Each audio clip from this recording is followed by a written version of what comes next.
I'm so pale. You're on it.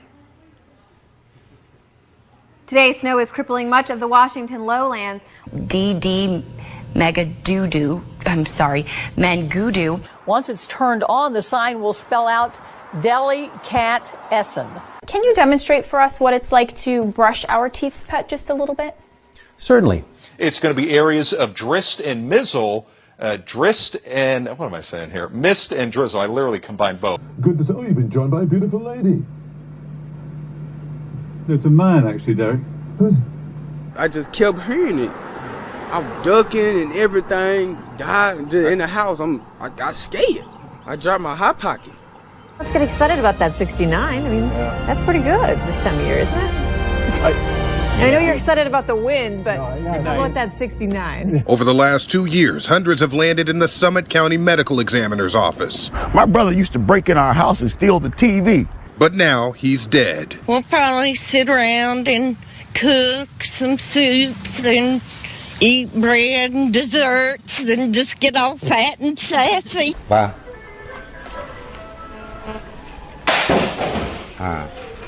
You like the A slight chance of some participation? It's rain. It's going to bring a possibility of some rain that will be moving into our area. Did you grab anything when you walked out the door? Grab nothing but 2 Tortino's pizza out of the refrigerator and my doggy, and we left. That's it. I tried to grab some other things, but they wasn't even worth it.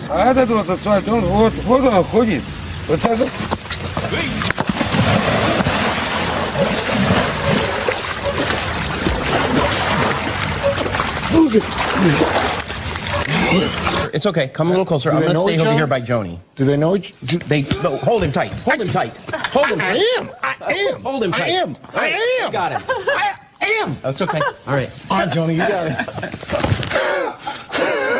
First and last name, please. Erica O'Donnell. And can you spell first and last? FirstLast. I meant your first and last name. Well, the sign says that it's 4 quarters for an hour, but a quarter only gets you 15 minutes. Yeah. So if my math is correct, that's not an hour. That's not an hour. Not an hour. It is. And also... A quarter, 15 minutes. Welcome back to Fox 2 News at 9 a.m. Time once again to get you caught up on your news headlines. For that, the Hamburglar.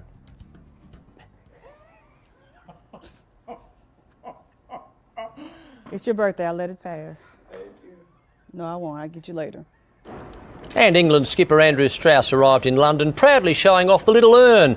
They'll spend 4 days at home before flying out for the World Cup. And Belinda, I just can't understand how something so small can be so impressive. Well, Mark, you would know about that. Thank you very much. I'm Scott Mattis, live in Hernando, Mississippi, where there's been spottings of a cougar, and that's not it. That looks like a house cat, but we're just feet away from where a local man rolled his cell phone video on what some say is a cougar. I'll be right back with a live report. But what we can say is that it looks for him in Uxbridge also something where there may be some concern. He had a 12,000 majority here. 12,000! It's now down to 5,000. 5,000! Some people think it won't happen again. It won't happen again! Thanks very much, Tim. Lots of people trying to get in on the act there. Well, the best part is, the guy that comes in and goes, let me buy lunch today. Those guys. Yeah, let me get it. Right, I got it. It's a $2.99 burger. I'll buy lunch. But, okay, well, I don't mean to interrupt, but can I try one of these? Courtney, I would love to see my meat in your mouth. So I've got a burger ready to go for you. First time I've heard that.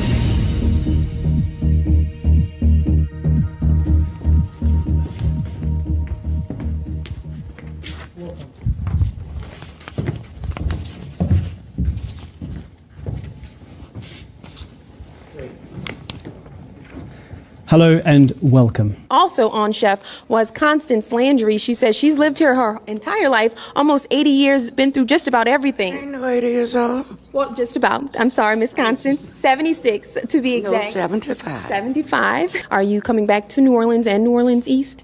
Is the elephant heavy? I'm coming back, baby. The roads in Susquehanna County have people fed up. PennDOT held a forum tonight for residents to explain what's next. Fox 56's Victoria Helicard joins us live in Montrose to explain how much longer drivers have to wait. Victoria. Check your panties. About 175,000 rice. I think that was supposed to be pantries. I couldn't warn you before I saw it, and I couldn't warn you, Eric. I'm so sorry. About 175,000 rice and slow cookers are being recalled due to fire and electric shock hazards. Police was trying to do a stop point. The man said, no, not today. And they began to race behind each other like cats and dogs. And the police car just twisted around like a tornado, girl. And the Lord just shook it up and the man just got injured. His head went to one side and his body went to the other side. And girl, he hit the pole. I was actually going to buy me a piece of burger from Burger King. And I just stopped right in the middle because my hunger just went away. As the adage says, you give a poor man a fish and you feed him for a day. You teach him to fish. You give him, and no.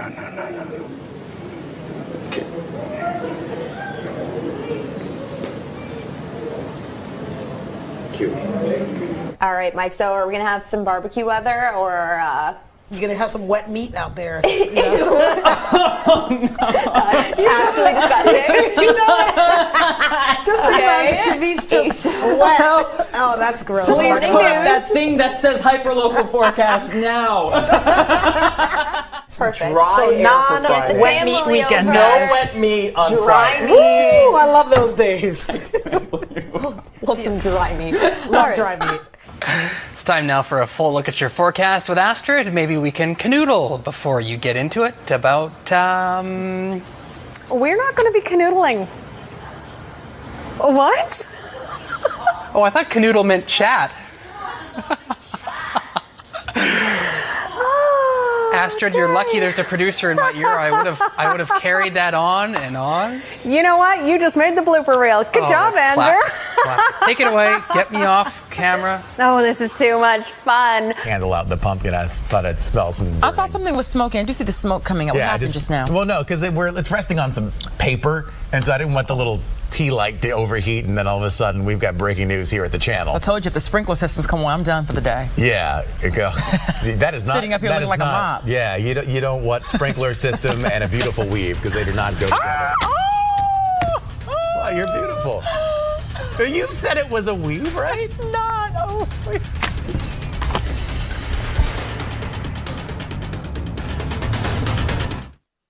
Mang Tani, so hanggang kailan ba tatagal itong mga pag-ulan natin? Matagal-tagal na rin, Mang Tani. May mga naninimaho na ng mga damit. Yes, Josie. Josie tuloy. Yes, June. Okay. June, yung ating wind map. Makikita natin yung tuloy-tuloy na paglakas ng hangin habagat. At ito ay dahil doon sa bagyong Josie. At hindi lang ngayong weekend, kung hindi maaring... Good morning to you. It's 5 o'clock right now on your Wednesday morning. Thanks for joining us. I'm Kate Merrill. I'm Chris McKinnon. Oh my God. I am Kate Merrill. That is Chris McKinnon, and it is a Wednesday, Danielle, because somebody needs to get some sleep. Wow. That is the best TV moment. This has not been here at WBC. I've always wanted to be Kate. I texted that to Brianna last night. I said, I want to be Kate Merrill. No, you don't. It's very complicated. You're much better off being you. I caught up with Chelsea and Michael, who were jogging by and were nice to just stop for a quick second. And I said, what are you doing running? And you're saying it was really good out? It's the perfect texture for running. Very low impact on its dry snow, so your feet don't get wet. It's incredible, though, just to see even people still on their bicycles. Yeah, I don't know how they do it with the bikes. Like braking, at least we can control, worst case, we can just slide right through a stop sign. We've seen a lot of people out here, like you said, running, sledding, just enjoying it.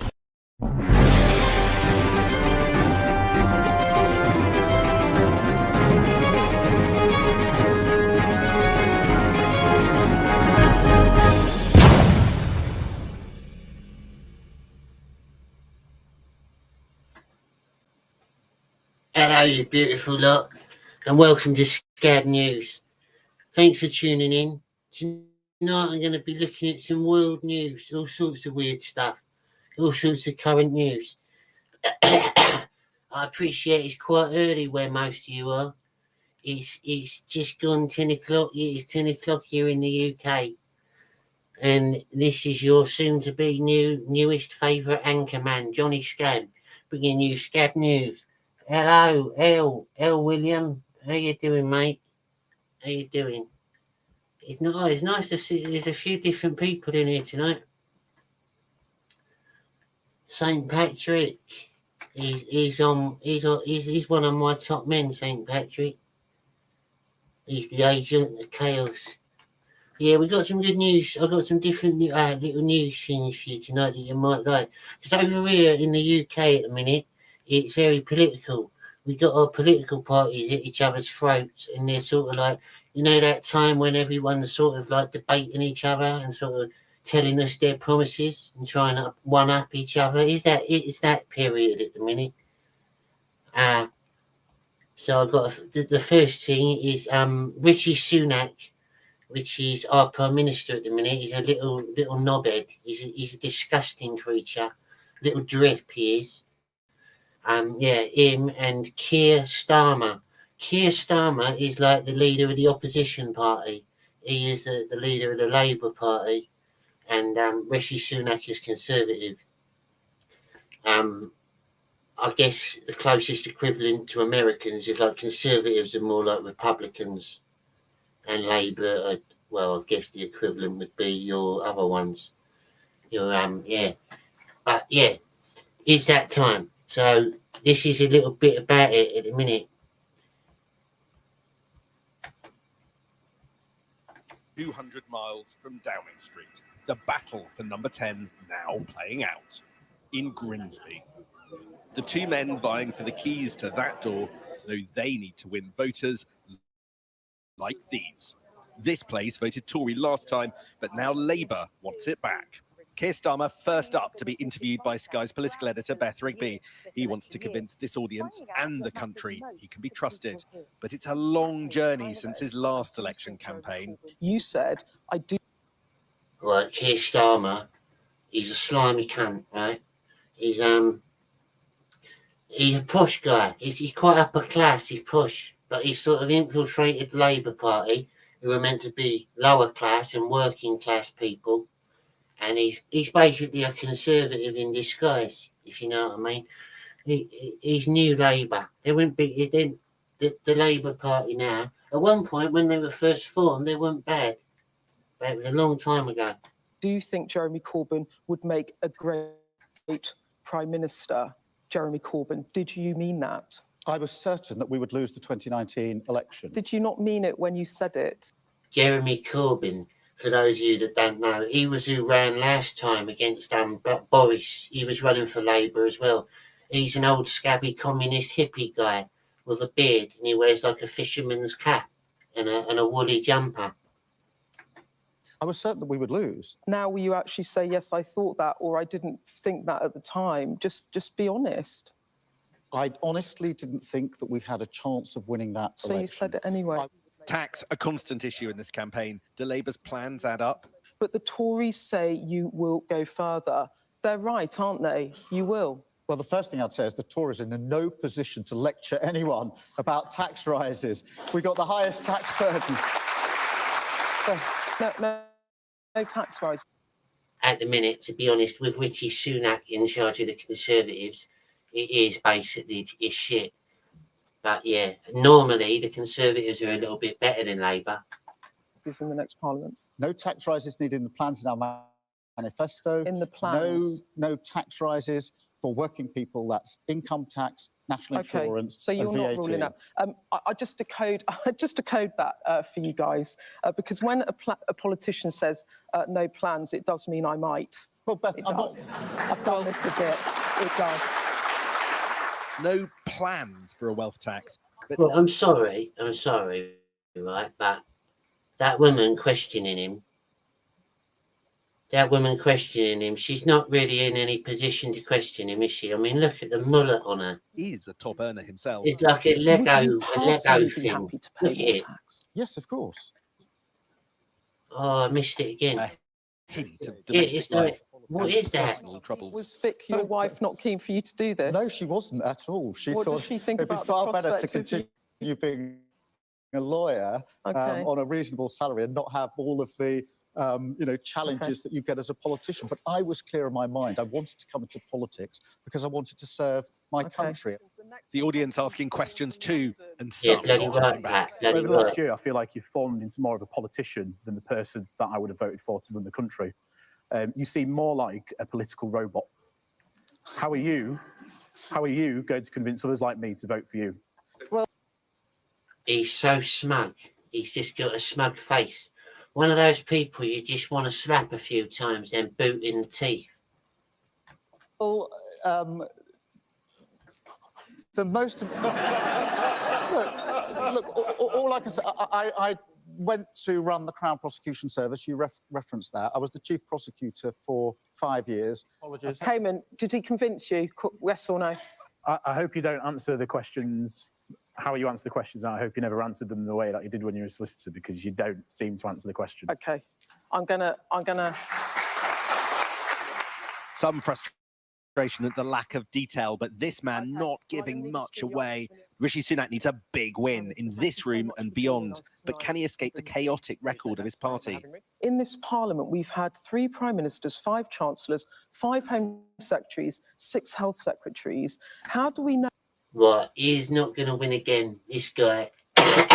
He's in illegitimately anyway. No one voted him in. He basically replaced Boris Johnson. No, the woman that was in between.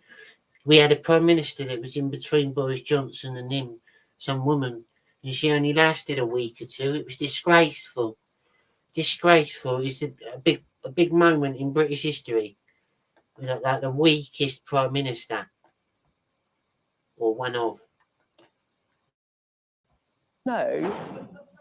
How do we know that if you won the general election, you'd still be prime minister in a year's time? He's right there. He probably wouldn't. He probably wouldn't. Big trust. That's it. Look, I can appreciate people's frustrations. Of course, we haven't got everything right. I don't think any government does, and I know it's been very difficult for many people.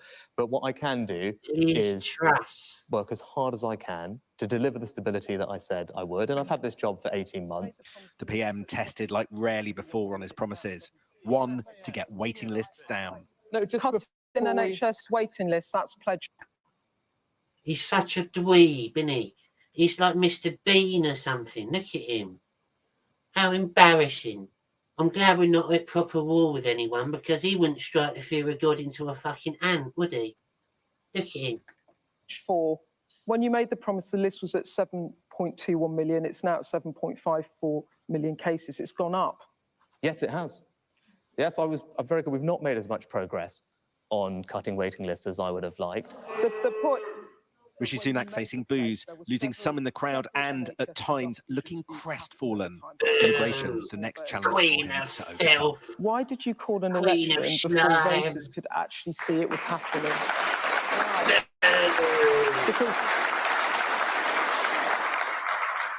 Because an election is an important moment for our country, and my priority when I got this job was to restore economic stability. And we talked about bringing inflation down and getting the economy growing, and then being in a position as we are now to cut people's taxes. Illegal immigration, another. Simon Bird's that little nerdy bloke out of the British in-betweeners, the one with the glasses. Yeah, he could play him. He would be perfect. Just turn him up a little bit. Other example of failure, and again, the audience hostile. What was the total net migration figure in the last 3 years running up to the 2016 referendum when we had freedom of movement? Do you know it? I don't have it offhand. It was 836,000 people. And I'm sure... Well, that's bad. He's a mathematician as well. That's all he actually was, you know, a mathematician. That's his only qualification to be Prime Minister. He was a mathematician for the cabinet. He had no other skills, no other talents, just a massive nerd, basically. Many people in this room would have voted for Brexit. 70% of people in Grimsby voted for Brexit.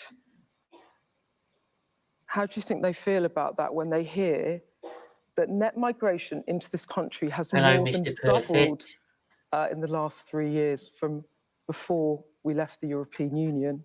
Yeah, I'm sure I mean, people... It's too high. I've been very clear that it's too high. And I'm sure people... He's such a blagger. He's such a blagger. He lies about everything. Don't trust him, people. He's I'm not going to be impartial on him. He's a knobhead. You can go do one. We're going to have terrible prime ministers for the next few years, I reckon, if he's anything to go by. People feel frustrated and angry about it. Trying to show he gets it. But after 14 years in power, the audience seemed low on patience. You say that you're coming from an NHS background and you have this instilled value of caring for the NHS. How are we going to do that if you try and undermine it at every level? But with greatest respect, that's not what we're doing. We're investing record sums into it.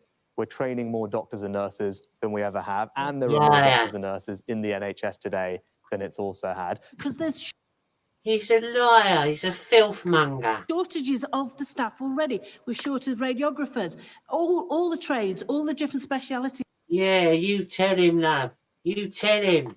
Throughout the hospitals, we're short of staff. So building another building that's going to move it from the hospital is not going to cure the problem. It's just going to make it worse. It's not. It was a bruising experience for the Prime Minister. His campaign needed a win, but it didn't come here. An exclusive Snap poll suggests a decisive verdict.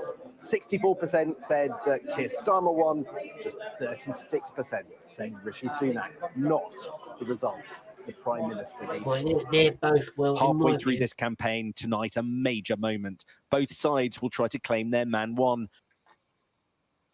They're both, yeah, I don't like any of them, to be honest. They're both untrustworthy. Very untrustworthy. The Labour Party nowadays are they're verging on disgusting, some of their policies.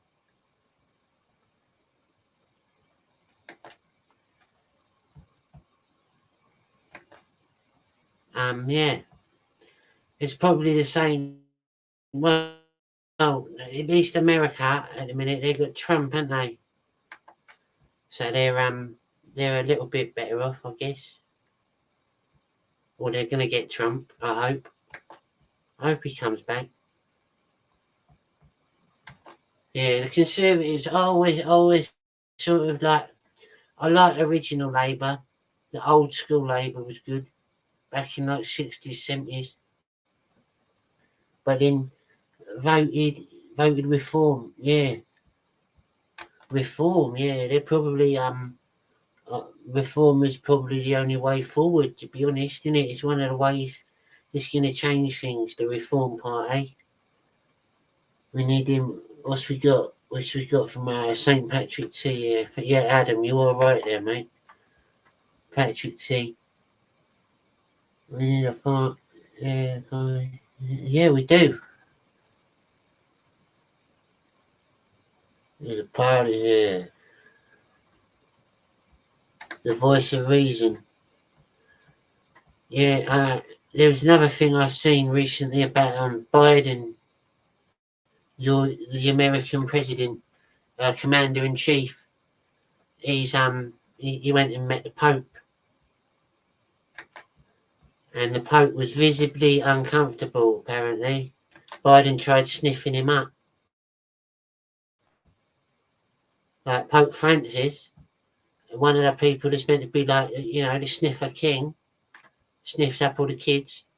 He was scared of the sniffer overlord. I mean, Joe Biden's the master, isn't he? Welcome to the Evening Edit. Joining us now from House Intelligence and House Foreign Affairs, Congressman French Hill. Congressman, welcome to the show. Let's get right at it. Show the new video coming in of this bizarre moment. His Holiness Pope Francis looking surprised, visibly uncomfortable as Joe Biden goes in close and rubs his forehead with a leader of 1.4 billion Catholics. I reckon, bizarre theory, but I reckon Joe Biden can, it's a reflective smell. He can smell the kids on the Pope, maybe, and they're sort of sharing a moment. They can smell each other's kids. experts worldwide. But Congressman, the Biden team is Over furious that. about coverage of Biden's performance at the Over that, or G7 the in Pope Italy. is The like, Biden White House the Pope is like, oh shit, he's actually sniffing me like he does on the news with the little kiddies. is basically saying everybody should deny what everyone could see on video.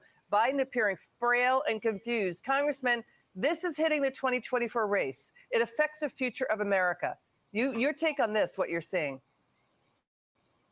Well, Liz, it's great to be with you today. And of course, this is just more shocking Joe Biden video that reinforces why Americans have him at the lowest possible approval rating.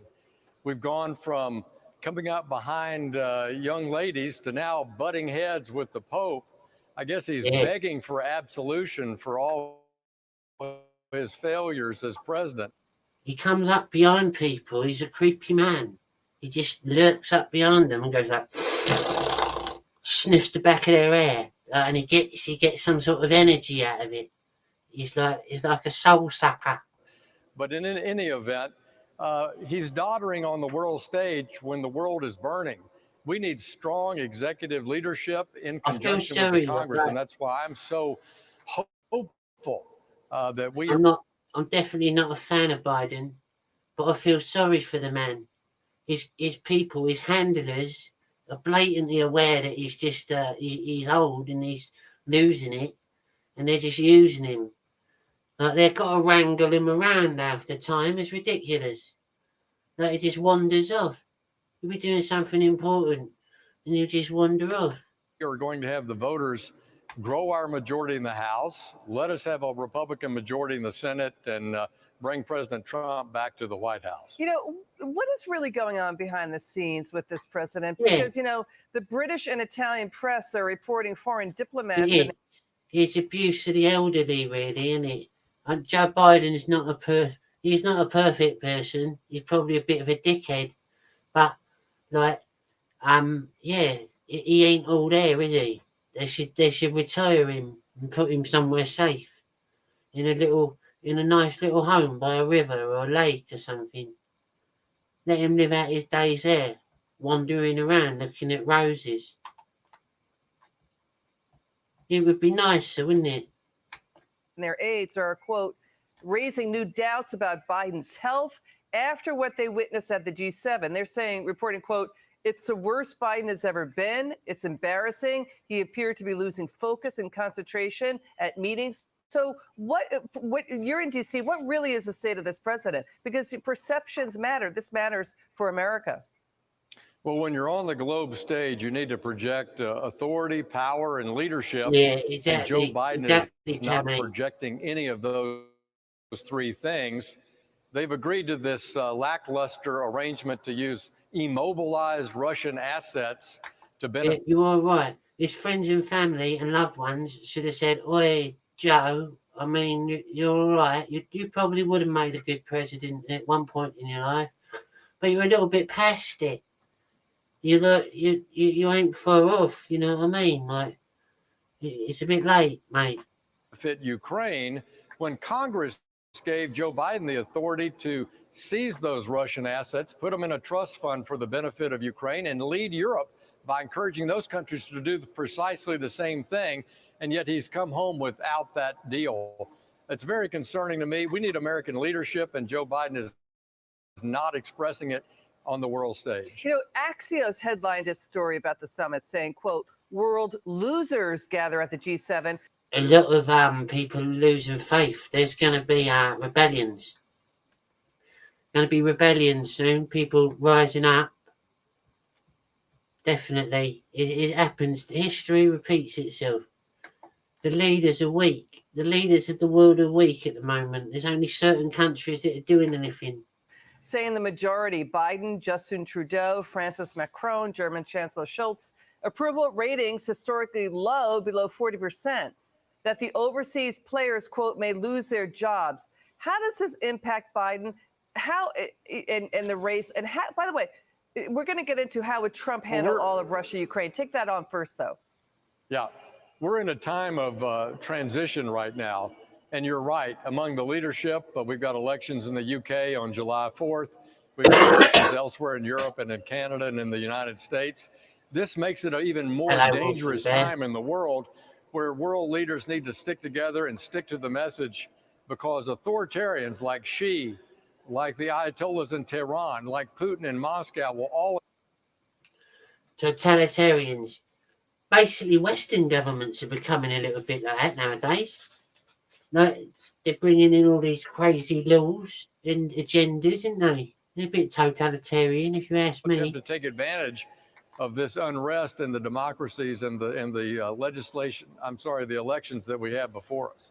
Congressman, how would Trump handle Russia, Ukraine? You point out that they're offering a $50 billion loan based on interest profits from frozen Russian assets to stop, to help Ukraine with its war with Russia. But I'm probably going to get loads of warnings when I post this underneath, like little conspiracy debunked things, like community notes. But yeah, everyone knows that the war in Ukraine is corrupt. It's all corrupt. It's all over businesses. Biden's linked to it blatantly, and there's other people in Europe that are linked to it as well. You can look deep into that. There's all sorts of companies they own over there. And personally, I reckon it's a lot of them are covers for human trafficking. Russia's doing saber rattling off of Cuba with a show of naval force and a nuclear-powered submarine, the first since the Cuban Missile Crisis. How would Trump handle Russia, Ukraine? Look, I don't think Trump would have been in the position of appeasement. It was Donald Trump that armed Ukraine in the first place, whereas President Biden just offered MREs and blankets. It was President Trump that blocked the Nord Stream pipeline from Russia to Germany, said it shouldn't be built. President Biden approved it, and then he turned around and declined to approve the Keystone pipeline here in America. He made Russia stronger and the U.S. weaker. And so I think first and foremost, President Trump wouldn't be part of the appeasement we've seen of Joe Biden, both in Russia, China, and of course in Iran, where it's the worst. Congressman Hill. Well, what is America coming to, folks?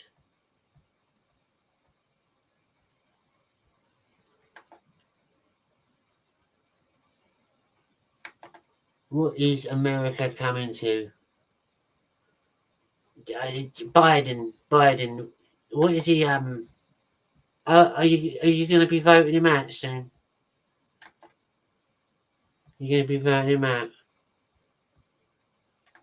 Because I'm losing a lot of faith. I love America. I used to like America, especially when you've got good presidents. When you've got good presidents over there, you're pretty cool, aren't you? Like, you've got good history, you got a good vibe about you. And the thing is that you're losing out, like England is losing our history. You're losing your culture and your history as well.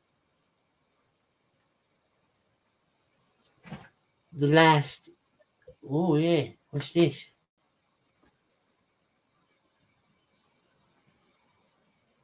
Yeah, I heard about that.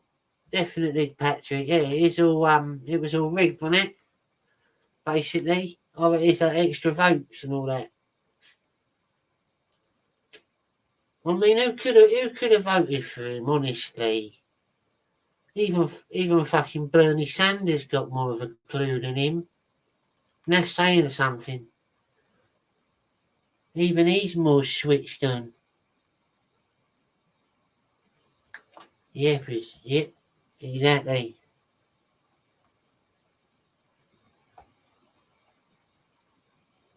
Agreed. Yeah. Yeah, like I said, I feel sorry for him, Biden. It's not nice. There's a lot of piss taken out of him, and some of it is deserved. Definitely, he can be a bit of a knobhead. COVID. Oh, there's another one. Yeah, I'll get some sort of warning for that, I'm sure, Patrick. COVID. I'll put, if you want, Pat, you can pop in if you want. It's up to you. You ain't got to. I'll put it in the link for you anyway, in the chat for you anyway. So I like talking to Patrick. Didn't really have a chance to chat to him properly yesterday. when I was on Shane Davis's, on Matt, was it Shane? Yeah, Shane Davis's, the Father Day stream. And then he took it down after. Yeah, Biden. Bloody hell.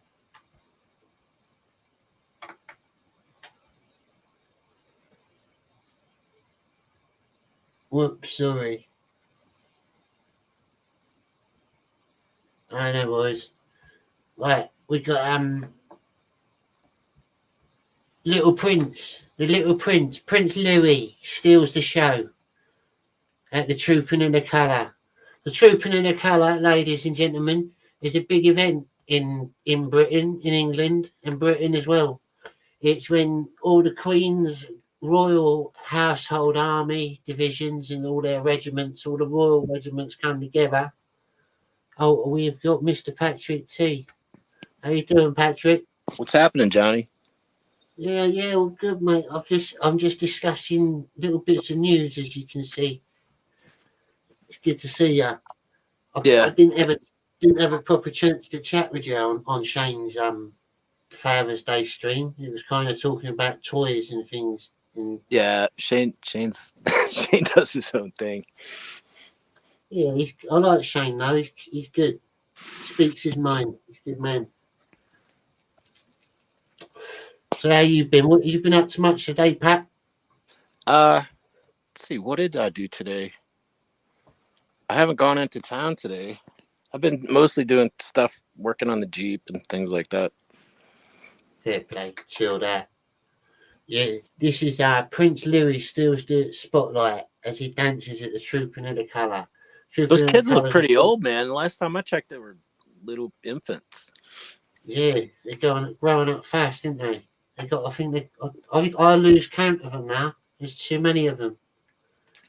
Loads of hairs. They look like mini humans. Prince Louis steals the spotlight once again. Kate Middleton and Prince William's youngest attended the Trooping the Colour on June 15th alongside his family, and the little one couldn't help but to show off his cheeky personality.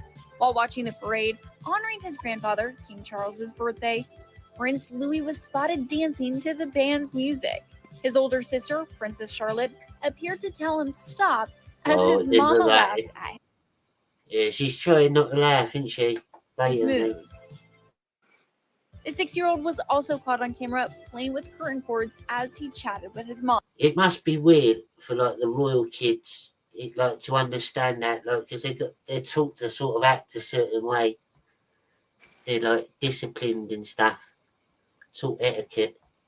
Kate seems to be handling things well, unlike some of the other previous spouses. Yeah, to be fair, Kate's all right. She's I like Kate. She fits in well. She's got that sort of classiness about her. Right. And she ain't even from a royal sort of like background, really. She's just sort of upper class. She's not really like noble or anything. Yeah, she's not spazzing out like some of the other ones. And the cuteness did not stop there. Once he was on the Buckingham Palace balcony with the rest of the royal family, including King Charles, the young prince made a few silly faces, like this one where he let out a big yawn. This year's Trooping the Colour was a special one, as it marked the Princess of Wales' first official royal outing since her cancer diagnosis. And the appearance comes just one day after the 42-year-old gave an update on her health journey. On June 14th, the princess issued a rare photo and a heartfelt message as she continues cancer treatment, telling well-wishers in a written statement that she is feeling good about her prognosis and has plans for returning to more public appearances in the coming weeks. Yeah, that was quite mad. Everyone, she got diagnosed with cancer recently, I think. Well, I mean, isn't Charles has cancer as well, right? I'm not sure. He's been ill a few times. I thought he had pancreatic. Last I heard. But oh, he might have. Yeah, he might have. It's hard to keep up. They don't last very long on pancreatic cancer, unfortunately. Unless they get his drugs perfect, but Nah, Kate's Isn't young. Kate- She can bounce back. I don't know about King Charles though. Some people are saying they replaced her with like a doppelganger. I don't believe prostate. Kate in Orlando saying prostate cancer for King Charles. Prince Andrew, he's the creepy one. Yeah, I don't like Prince Andrew. He's the one that's linked to all the paedophile stuff. He's a bit lechy, Andy. Yeah, I think some of those My kids got. treatment is ongoing and will be for a few more months. On the days I feel well enough, it is a joy to engage with school life, spend personal What's time that, on the Pat? things that give me energy I said and some of those positivity, kids got as well as starting going to to do a little Epstein work from Island. home. Pete wrote in part. Yeah. The Daily Mail U.S. Associate Editor, I Charlie still want to Livingston, see these traveled to lists Access that Hollywood they're on after about. the There's announcement these and mysterious discussed how lists that are surprising the floating update around. really That's is. a political football. Has come out of nowhere. We have not had an update on Kate's health, truly, since months ago when she first revealed that she was battling cancer. We've been told by William here and there that she Right, that's enough of that. It's all the cancer stuff. I just thought it was about the dancing prince. Yeah, kids being kids. That's good. It's probably good PR. Yeah, to be fair. It shows that they're human, doesn't it? Sort of like when you get, what's this?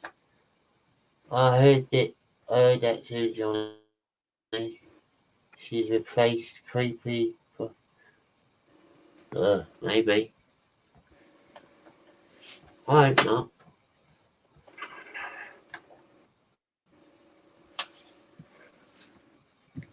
Oh yeah, that blood red painting they did of Charles, calling it a devil painting. That was weird, wasn't it? Yeah, I mean, come on. You could hire the best of the best when it comes to artists. I think it was. Yeah, it's weird. It's very weird. It's like I don't know if it's meant to be some sort of like snub at him, trying to say. Well, I don't know. Like, It's supposed to be traditional, so traditional painting should probably be the way to go with that, not some modern interpretation of a portrait. Yeah. I think he did. That same guy did one of Obama where he's like sitting in a pile of daisies, and it's just bizarre. Yeah, it's a very strange picture, ain't it? It's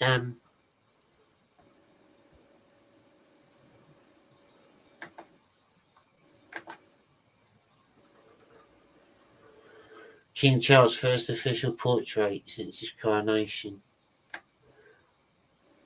Yeah, some things you just got to stick with traditional, right? Like, yeah, it's got a very sort of medieval, satanic feel about it, isn't it? It's creepy. Yeah, they got the giant hands though. That's that seems accurate. Yeah. Prince Charles' hands are struggling. Swelling up. Charles, sorry.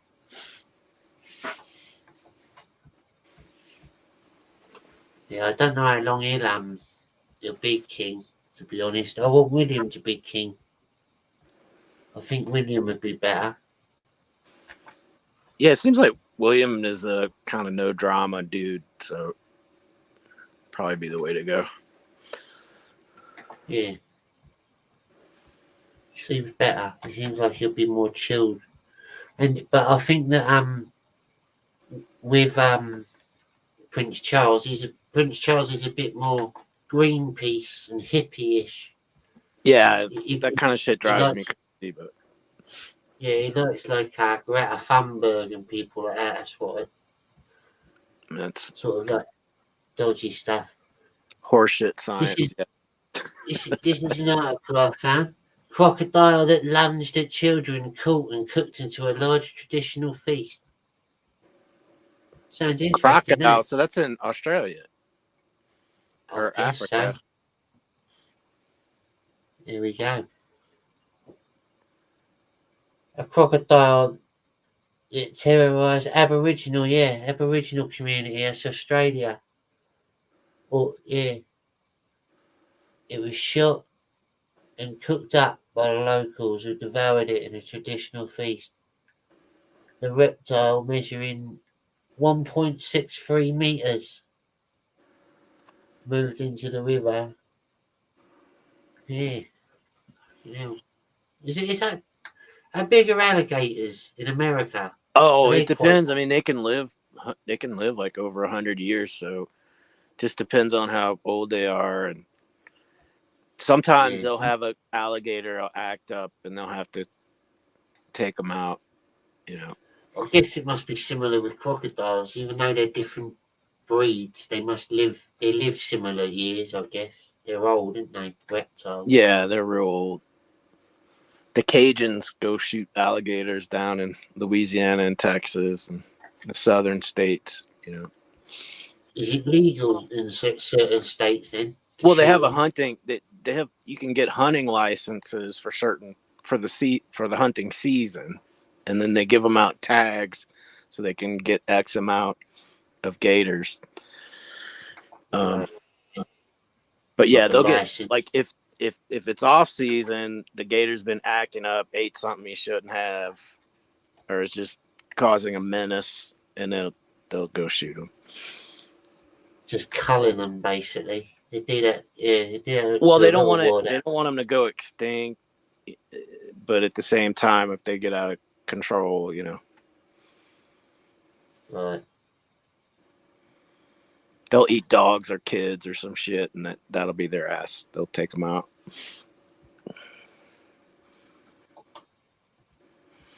Is there any good? Have you got any good news in your state, Pat, that you'd like to talk about? Any interesting news that's going on? Right now, we kind of have some wildfires going on that they're giving out warnings on, and you'll see you'll see like warnings about it, and it'll just kind of mess up your air quality. Can't see very well. Yeah, that's mad. You get that a lot in America, don't they? California. Well, they're doing it on purpose. See, the thing is, they say they're wildfires. No, they do that to burn off the brush, but they don't tell anybody that. They just try to scare the public and say, "Oh, well, you can't do campfires or fires in general because it's a fire ban," and then they'll go out and start their own fires and let them get out of control. Yeah. That's our Environmental Protection Agency. They blew up a mine. The EPA, Environmental Protection Agency, blew up a mine and put all kind of heinous chemicals in one of the freshwater rivers and just poison a bunch of stuff. And it's the Environmental Protection Agency that did it. So when they start crying about environmentalists start crying about stuff, I just kind of smack my forehead and go, yeah, right. That's your government doing that. That's mad, that is. Yeah. You wouldn't think the people would stand for it. Well, I mean, once they get their power, it's hard to get them out, you know? Yeah, I guess so. It's like having an embedded thorn, you know? Yes, that's what I was saying about the term limits. If you put a restriction on them to where they can't be in office for but X amount of years, and that's it, there's no possibility that they can gain too much power and become uncontrollable. Well, yeah, I think every politician should have that, a certain limit that you can do. You shouldn't be able to just milk it so no one else gets a chance. Well, originally, before they created the Constitution of the United States, there was this thing called the Articles of Confederation for Britain, and they had term limits in for your senators and your congressmen. And at the last minute, before they ratified the Constitution, they yanked that. And it was meant to be a balance of power where you had an executive and your legislative and then your judicial. But we're still dealing with the consequences of them not having term limits for the Senate and the Congress. So that's just My a lot more political comfort. science studies taught me all that stuff. That's why I got out of that as a major. It just once you see how they make that cake, I just wasn't interested in studying it anymore. Yeah, I understand that. It's depressing. It's a lot more technical in America as well. You've got a lot more systems of government, like because Well, you're you a have the bigger place. states. You have a federal. You have federal mandates, but you also have states. Which are like mini countries with their own requirements, and there's a balance conflict between the federal and the states, and that's been throughout history. It goes even through the Civil War and all that. So.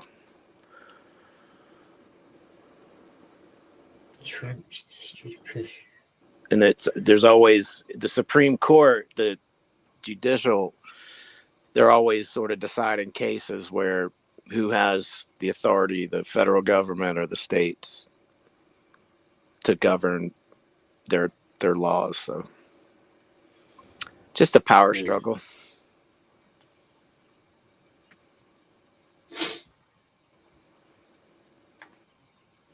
It's kind of like in Europe, you have all these countries and they're right next to each other. That's what the states are supposed to be like, as separate little countries. Yeah, that's how I always picture them. Really, it's like you've got like states with governors, and your governors are like kings, really, like little kings or princes.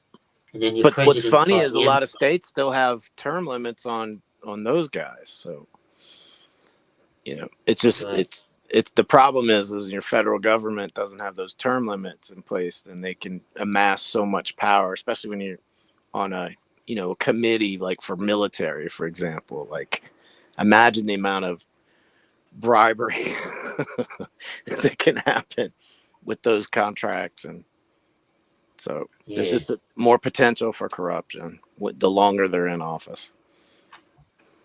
This sounds interesting. Biden's border crackdown. Have you heard anything about that?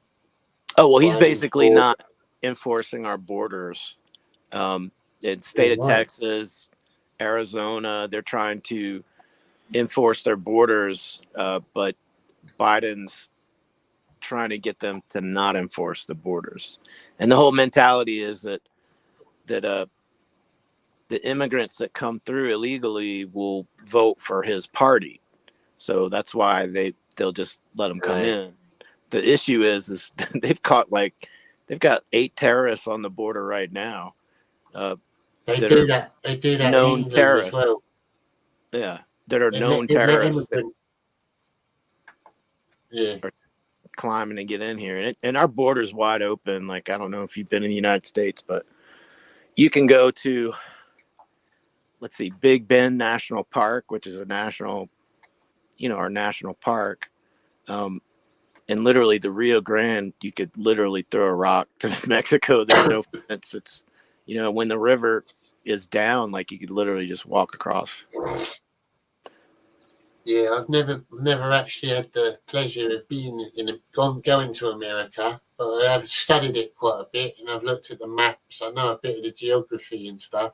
Right. I like that.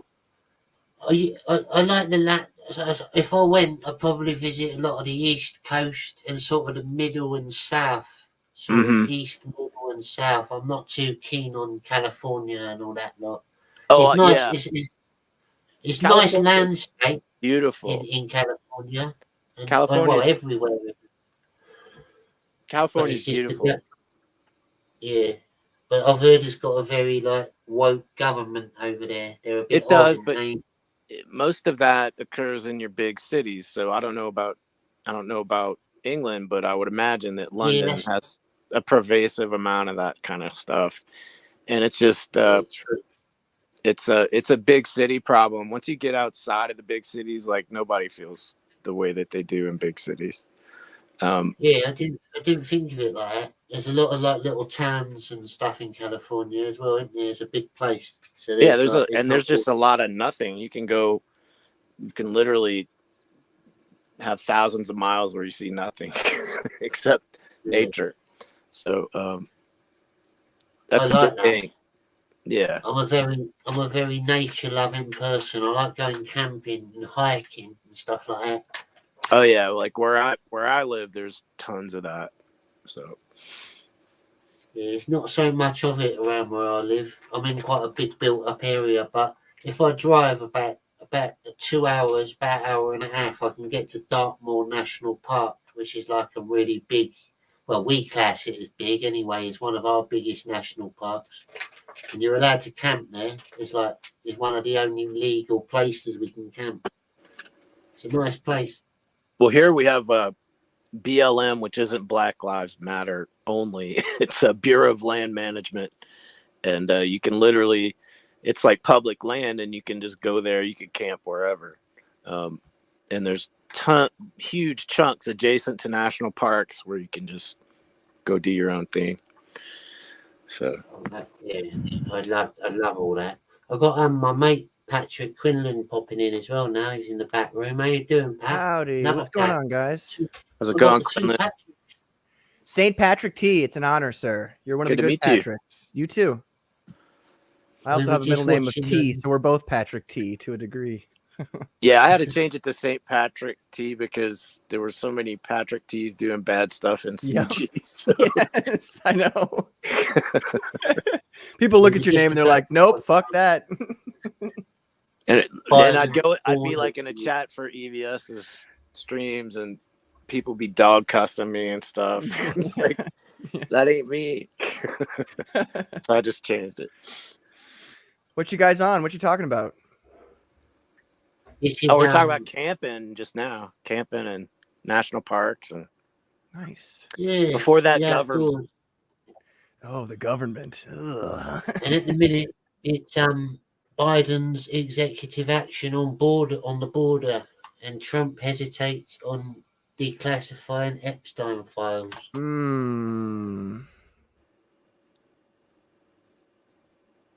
Texas mofo, you are literally purposefully misunderstanding. I don't like him.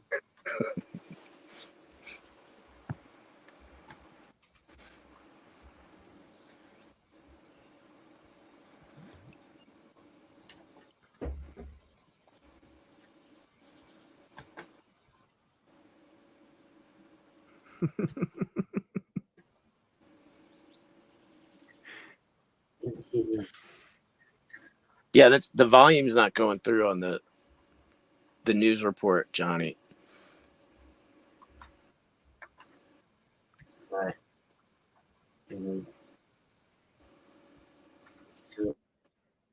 weird going on.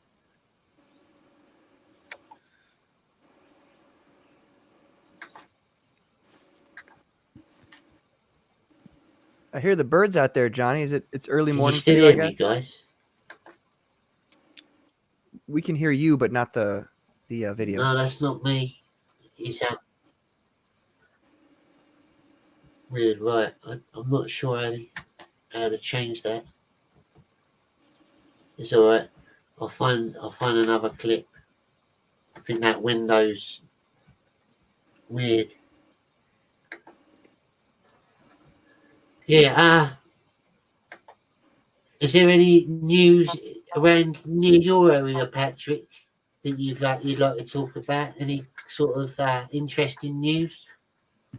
I mean, like I said, we're just getting fire right now.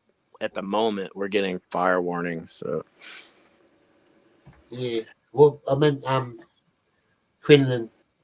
What about you, mate? So just call me PQ then, since Patrick's got he's already got his name. PQ. I like it. I'll say not Patrick really. and Pat. Yeah, that's good. That's good. Yeah, not really. well, Nothing, there's not. nothing really crazy going on over here. Just the cicadas are finally gone, and we can all live in peace again. Oh, they just stopped. They did just stop mating. Yeah, they just don't exist. And it was weird. They were everywhere for a month, at least a month and a half, and now all I find are like a few exoskeletons from time to time. Hi, Kate, Orlando. Do you two usually get chance to watch a lot of news, or does it not interest you? Because a lot of it's made up. I used to watch the news a lot, and I realized that it was just raising my blood pressure. Yeah, And I had to, to and it was completely inaccurate, a lot of the things they would report. So I just quit. I quit. And beyond the fact that I can't fix any of that stuff anyway. Yeah. Yeah, it's just all propaganda essentially from either side. You can I only watch it to like see what the new thing I'm expected to believe is. That's about it. It's like, I mean, I heard that I think the Russians were putting their subs in Cuba, stirring up all kinds of interest. Oh yeah. That was the latest probably chunk of news that I heard. Do they reckon they're allying with the Cubans, or are they going against them? Back in the 1960s, that was a huge deal. Like, we almost went to nuclear war over that sort of thing. So I would imagine it's a big one. You definitely don't want someone with nuclear weapons 10 miles outside your border. Yeah, definitely. Yeah. It's not a good start. Well, that was kind of their argument with the whole Ukraine situation. If Ukraine joined, what was it? If Ukraine joined essentially the Western globalists, then Russia would have been in a very bad situation with it being adjacent to it. So it's kind of like the opposite version of the Cuban Missile Crisis for them, anyway. And really, I think on a lot of that Ukrainian Russian news, like I really wish our country would have stayed out of all that mess. No offense, Johnny, it's more of a European issue than it is Yeah. No, agreed. We shouldn't even be involved in it. Britain shouldn't even be involved in it, really. It's not nothing to do with us. We just get involved in whatever you lot get involved in, because we're sort of like your mates, aren't we, really? We back you up on most campaigns. Yeah, I mean, nowadays. we're Since we had our allies. little We're big-time allies, so. Yeah, and we're pretty We good could be allies allies as well. with Russia if our But fucking the US Go ahead, and sorry. Britain complement each other. They complement each other as allies. Our troops are very well trained, and they're used to working with each other. Mm-hmm. And it's the language, it's easy to get along with people who speak the same Obviously, language as you. Yeah, and we sort of similar cultures and races, so we sort of look the same, and we speak the same. It's just natural sort of camaraderie. Mm-hmm. It'd be better, if like Ireland took over the rest of the United Kingdom. It'd be better, I think. Well, that wouldn't ever happen.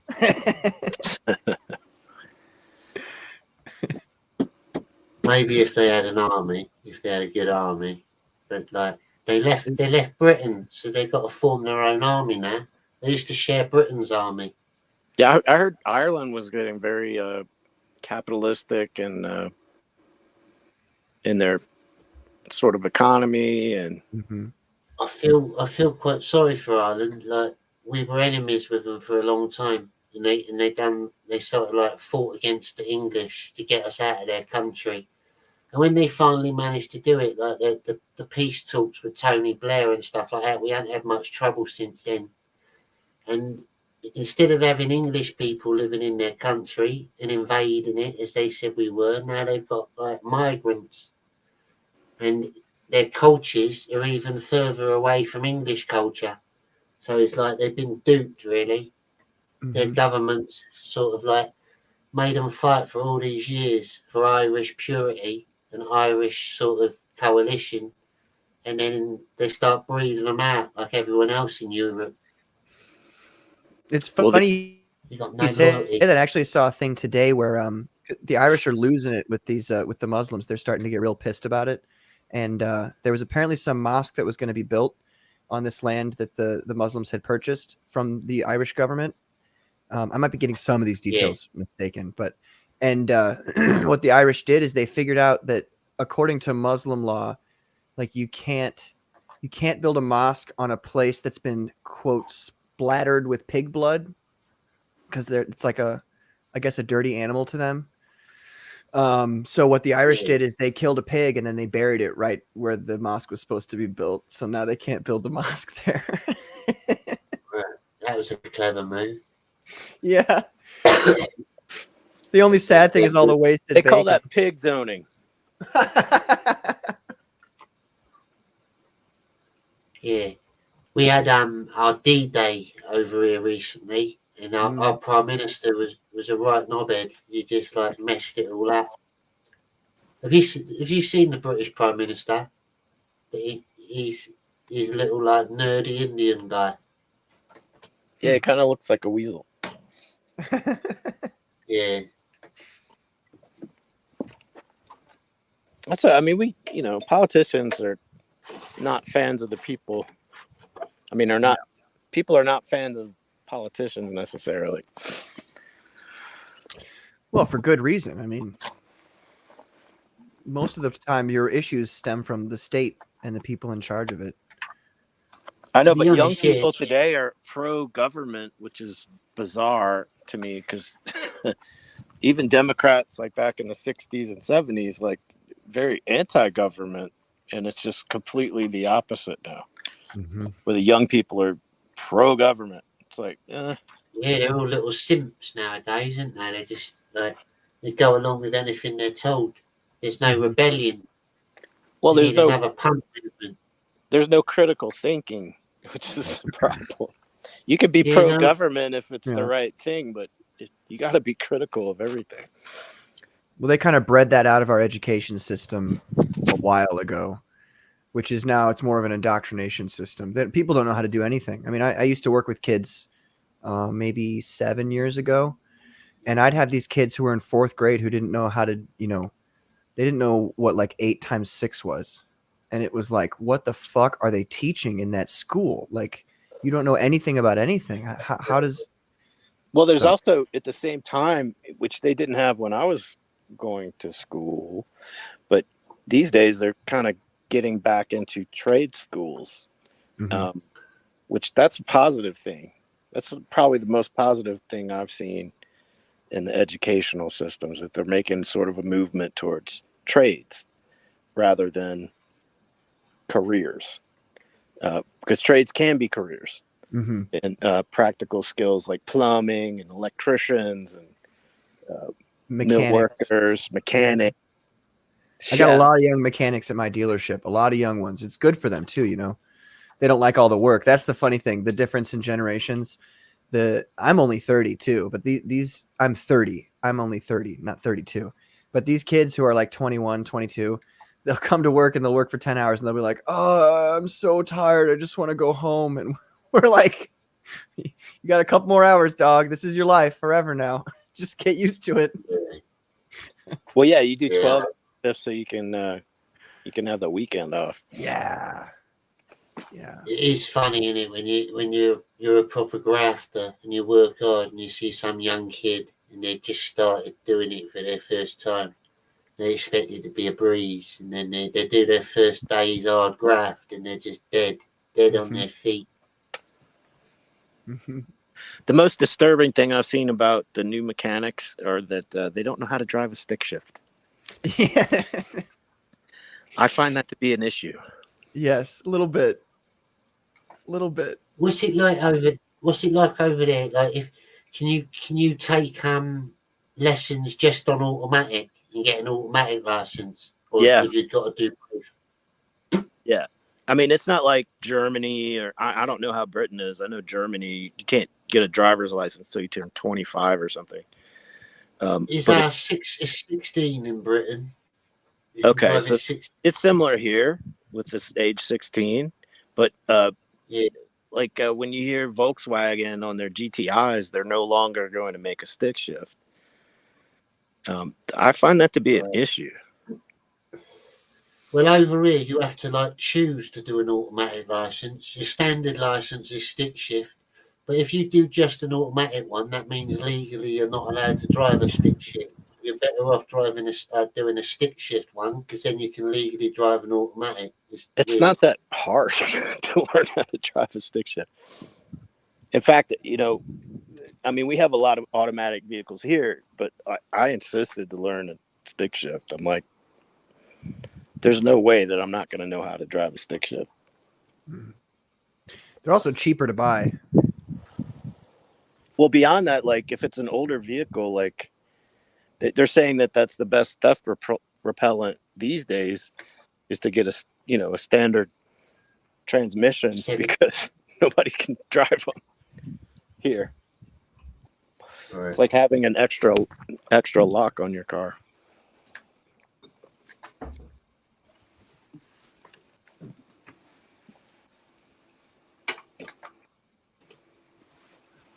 No sound on this, Johnny. Oh, fucking hell. He does look like a weasel. Yeah, hello. the eyes are kind of close together. He's kind of got like a narrow face. Kind of looks like a weasel. Totally a weasel. And he's got the weird bowl cut hybrid too. What's going on with his haircut? He doesn't look very British either, I'll have to say. He's, I think he's from Indian descent. Well, I mean, yeah, India's had a long history with Britain, so I guess there's that. I mean, as long as he embraces British values and culture, does he do that, Johnny? Yeah, well, he doesn't. That's the problem. Why would you not want to be there? And now we know it wasn't to come back, actually, for a pre-recorded interview with ITV. It's actually a 6 p.m. meeting. Oh, there's that son of a bitch, Trudeau. Yeah, we don't like Trudeau. Trudeau, ugh. Yeah, I don't like him either. A lot of British people don't like him. Only the woke ones. Mm. The woke white middle-aged females. Yeah, basically. Go back to a political war. He's so dreamy. But abandon the survivors and heroes of a real war. It is. It is inexplicable. But also, David Cameron was there, the Foreign Secretary, Johnny, stood in for I enjoy the open So then we had the photo platform shoot here. where Thank you have the US You're very president, welcome, the William. German chancellor, The French president. You're welcome and to our pop in foreign the chat if you secretary. wish. Not our I president. mean, I allow anyone here on my show. I ain't bothered. Even people that don't like me. Come on here and debate. I don't give a fuck, really. You're all Who doesn't welcome. like you, Johnny? Everybody likes you. Oh, there's a few snidey people. I've noticed them in some chats. That people. There was one person I saw said, "Let's try and get him banned." I mean, that's just a bit gay, isn't it? There's a few people like that. But I don't let it bother me because I know that I've got loads of people that do like me, and I like them. It seemed they were going to send the Defence Secretary, Grant Shapps. So it's not as if they stumbled into this. But why didn't Cameron, our diplomat-in-chief as Foreign Secretary, say, hang on, Prime Minister? Doesn't that look photoshopped? This is Yeah, it looks a little odd. He did. Well, he claims he did. Or did he want to be there to burnish his The credentials? sound is still off. He was apoplectic. Well, There's a limit to what I can do. Sounds The there. sound's not coming through. Oh, it's there, is it? It is. I mean, on my end, I don't know if you're getting should it. have But said, It tells if you- he'd said, I'm not going to stand in for you, Yeah, it's coming through. Prime Minister would have to have stayed. But the point you make, which is that if they had thought Grant Shapps would be okay, the Defence Secretary, and then thought, no, that isn't good enough. Yeah. Let's ask David Cameron. They obviously knew there was quite an issue. The thing which is kind of striking here to me, we talk about election campaigns, about the leaders and the campaign gurus and the intellects and the policies, but there's also this army of people whose job is to make sure that you don't have terrible gaffes, that the pictures are right, the whole thing works smoothly. And we've had, first of all, the launch of the election in the pouring rain. Drowning. Then we had the mistake. photo opportunity with the Titanic in the background. And then on the aeroplane with Rishi Sunak and the exit signs. And the truth is, in a campaign, there's people whose job it is to make sure you avoid these errors, to get We the have had pictures some right. very If bad. they're not being Our Prime Minister, he's like Joe Biden. He's embarrassing. He does stupid stuff like to try and look cool. listened to, if they're not being treated with respect, if they're not in the room, and it feels to me on this one as though the intellects, the gurus were all thinking about, the next week and what the priorities were, nobody was listening to the person saying, do you know, the photo without the Prime Minister will look absolutely terrible. And there's something gone wrong in how they're running this campaign. It was just so disrespectful. Yeah, that was disrespectful to the veterans, disrespectful to the other world leaders. Why wouldn't the British Prime Minister want to be on that French beach to mark such a poignant occasion? The last time that is exactly all those others, Susanna. Yeah. People could say, oh, it's just the media making something. Totally right. And it doesn't look good. Yeah. The rain doesn't look good. You with can't the help what Titanic. you're standing in front of when a photograph is taken with the exit sign. But I Did think you you see that guy's pointed the face? gurus and the advisors. I think the biggest issue here is it speaks of the Prime Minister's judgment. It's lack of his instinct. Where's Because his instinct? you would imagine any one of us thinking about it, would we stay at the D-Day commemorations for the international event? I wouldn't want to leave alongside those people who had served, I'd have loved to have been invited. or would we leave It's early? an embarrassment. It's an embarrassment to England.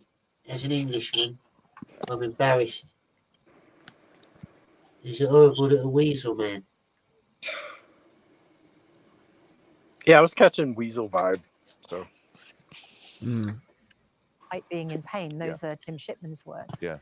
An absolutely extraordinary decision. Nobody can understand it. People are saying if you're trying to explain it away, then you're already losing. And not only has he lost a number of that generation's respect, people who, that wartime generation, which is, an absolute, they're the sort of banked generation for the Conservatives, aren't they? I know that a huge number of people The grey vote. Yeah. You got to get the old war veterans on side. Rishi So Sunak's apology for this was an issue of him overstaying his welcome. In all the British events with British veterans, I returned home before. No, he sort of he left early. Oh, he left early. Okay. It's not just that. It's hard to explain. He's not there. He's not with it. He's very fake and wooden. It's like everything he's doing is written down. For the international leaders event later in the day. On reflection, that was a mistake, and I apologize. I think it's important, though, given the enormity of the sacrifice made, that we don't politicize this. The focus should rightly be on the veterans. We don't politicise it. Said a man who left the veterans on the beaches to go and sign off a manifesto. You could not have had a more political leaving of the veterans. He says, don't politicise it.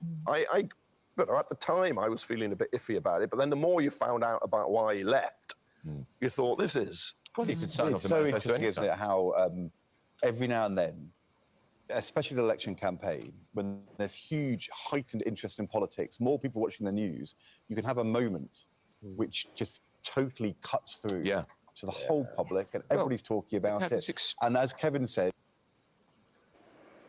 it's embarrassing. It didn't used to happen back in the old days.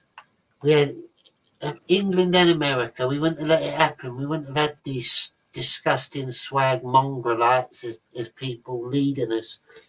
They're just like puppets. I don't even know why they put them in.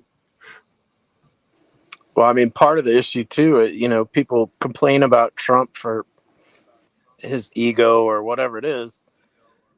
Who are you going to run against him? Well, I mean, Trump's not like, I like Trump. Well, I mean, He's obviously made mistakes. He's human. But at this point, there's Exactly. no option. But I didn't dislike the guy. I was neither here nor there. I think when he was running for the Republican nomination, I was looking at Ben Carson. But to me, when he was running in the general election, running for president, I voted for him. So what a lot of people forget about Trump as well is that he started off as a bit of a Democrat, and he came over to the Republican Party. He started off as really, like naturally. Yeah, I mean, and that kind of happened like towards people make this argument that the Democrats the older Democrats were more conservative, which is true to a certain extent. And you've seen a lot of Democrats sort of switch over to Republicans later in life. But I mean, now it's the Democrat Party is nowhere near conservative. It's just completely off the reservation. When it comes to, it's no longer liberal. It's just, it's a ideology at this point. It's not even rational. A lot of the positions. So it's moved so far to the left. I mean, I feel like originally in America, the politics were liberty-loving, America-loving conservatives and liberty-loving, America-loving liberals. And now it's everybody who's regular and then the Marxists. Because I mean, it's so extreme on the left now. And then they call us the extremists, but that's a classic Marxist technique, is to gaslight people. Well, I would say that they're so left that they make Marxists look like conservatives. I mean, that's how bad that's how bad it's gotten. So I wonder what the Soviet Union would have thought of transsexualism and all that. Probably I'm curious. So tolerant. Probably not so tolerant. No. Yeah.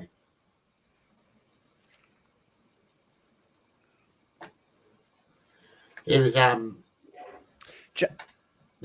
don't know if you lot, do any of you follow soccer or football? I quit watching sports because I mean all this woke stuff has literally gone everywhere, not just entertainment, it's gone into sports.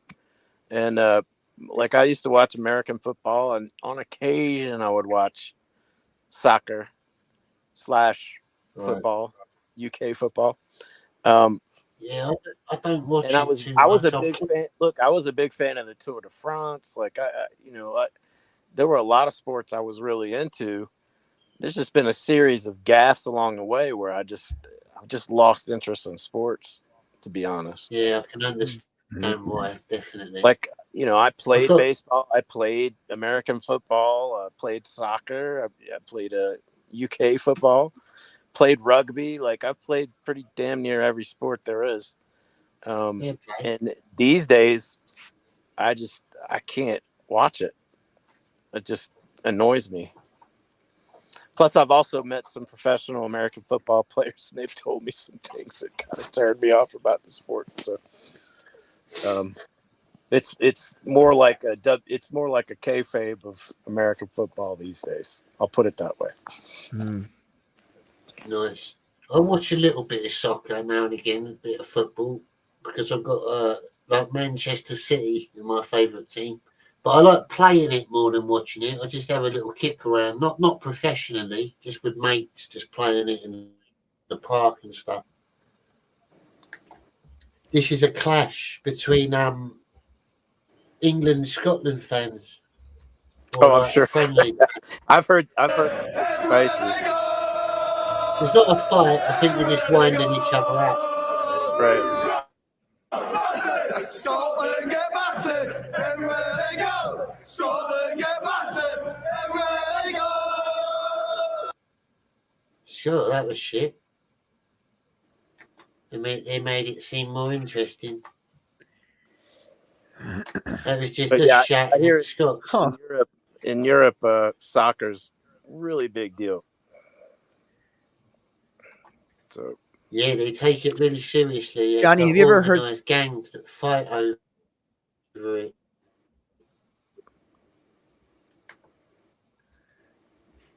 Johnny, you said you like Manchester, right? Sorry, mate, you cut out then. You said you like Manchester, I was right? born in Manchester. Have you ever Yeah, I heard the was song born in Manchester Super Red's #1 fan? Manchester. You ever heard the song Manchester Super Red's #1 fan by Don Broco? gosh. I don't think I have now. They're a British band. I like them a lot. Oh yeah, I like it a lot personally. I'll send it to you over Twitter. Manchester Reds. They're I support Manchester City, which is the blue Manchester team. Manchester Reds is Man United. They're our rivals. Okay. Okay.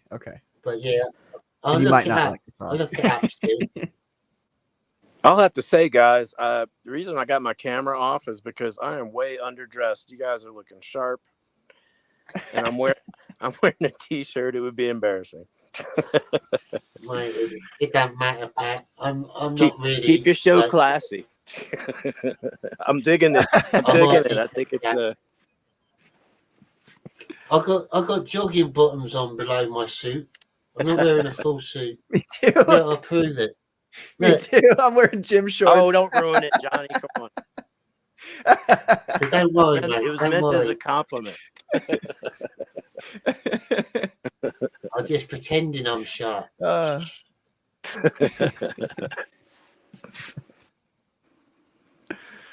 Yeah, we got yeah, they do take it very seriously. Soccer in Europe, they got like fight. They link up and have fights, organised fights. There's gangs for different clubs. There's, Yeah, There are and like rules and no I weapons. guess the other day, closest in the States would be college football. Okay, so university American football would probably be the closest to that type of hype. Yeah, people take that very seriously, especially in the South. there was a film about it, Green Street. Have you ever seen that with Elijah Wood? I have not, but I have seen a lot. It's from about an Elijah. American, actually. It's about an American. Elijah Wood plays, obviously, an American who comes over to stay in London with his sister's husband, like his brother-in-law. And his brother-in-law's like the leader of a football firm, like a football gang that goes around having fights and stuff. And Elijah Wood gets involved with it, and he starts getting a taste for it. He starts liking it, and he becomes known as like the Mad Yank that is joining all these British people fighting. It's quite a good film. I'll have to check You it know out. what, Is Johnny? it? I did see that. I saw that like in 2009 or something. Oh, and I was drinking Yeah, it's hard. quite- But you now It is after you quite old. described what happened in it, yeah, I did see that. They made a sequel to it as well with some of the, like, because I won't spoil the film too much, but there was a big fight at the end of it, and some of the hooligans got arrested at the end of the film, and they made a sequel where they're in prison and they start having like organised football fights in prison. It was interesting. You can't stop them. Yeah, just keep going. But every once in a while, I'll watch a soccer match. And it's never live. It's just some recording on Amazon Prime or something.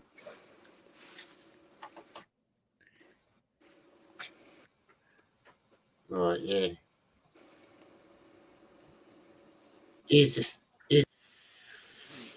Well, tell us what's happening there. Yes, this England match against Serbia here in Gelsenkirchen was always labelled high risk. We've just witnessed some disorder on one of the sides. We can see police reinforcements. There's now. Oh shit.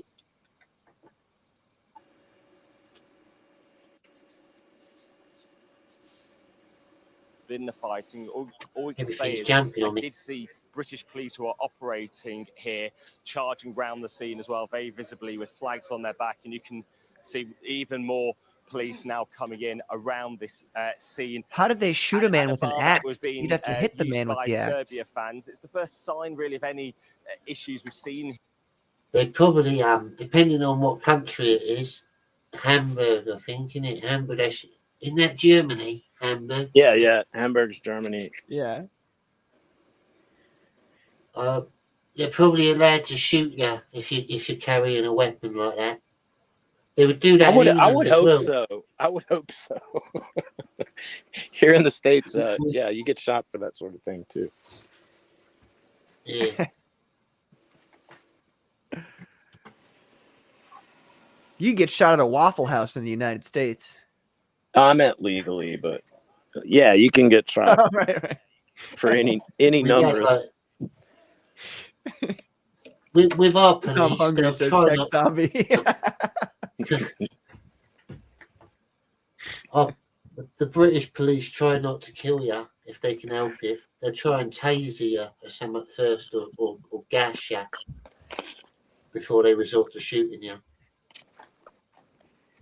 Yeah, I mean that would suck the most. They were indeed If you get tased 14 times and then get Yeah. shot, that would really suck. Yeah, that's embarrassing, isn't it? in the area over the I've last. been tased before. It's horrible. It got me right at the bottom of my neck. Do you know, like the little divot that Oh goes my in under goodness. your head? Horrible. Damn. Made me spat right out. Is that what happened after you and Bjorn tried to take over Parliament? What we did see was tables being thrown, chairs being No, thrown. it was a fight outside a pub in Brixton. There was a big gang of us. Like it wasn't us who started it, but it was like a big street fight. Oh yeah. And the police just Sure. ran in the middle of us, and they were shouting at us, and none of us were listening to them. So they sort of they were warning us, but we weren't listening. So we just got some of us got pepper sprayed, and some of us got tasered. Various people were sort of charging down this street from where we are actually now, and obviously it's led to a lot of bottles being thrown all around this street. It's the tensions, the disorder that they did fear happening here in Gelsenkirchen for this high-risk fixture. And even now there are various British police we can see there. They have no powers actually of arrest here, the British police, but they act as Is that your sponsors, Prime indeed Minister trying to doing help the news report? the local German authorities. And now we do have one fan with us who did witness the sort of. Tell us, you're live on Sky News. What did you see? Probably one of Well, his we were just ordering a offspring. meal, and there was a bunch of Serbian guys, supporters, just in one end of the precinct, and then there was a lot of shouting. There was a lot of noise that was going on, singing. Then all of a sudden, bottles start to be thrown. Not sure which side where it started from, but it all escalated. And all of a sudden, there was chairs, there was tables, and there was a lot of fighting between the English and the Serbians. And it was, I think it was all premeditated, if I'm being totally honest. But because it was so tranquil here, and that's just escalated out of nothing. Yeah, it was very peaceful. We're inside the same place, and then a group did seem to come round the corner. Yeah, absolutely. That's how it works. And obviously, we're further back, and we were just sitting having our meal. What happens in Europe is you'll get the gangs of different football teams, and the leaders of those gangs will contact each other. They'll send messengers, and they'll organise a place to fight at a certain time, and they'll know when to kick off. They'll have a signal. Well, hopefully at least everybody was pissed drunk, Yeah. Most football hooligans try not to hurt the public.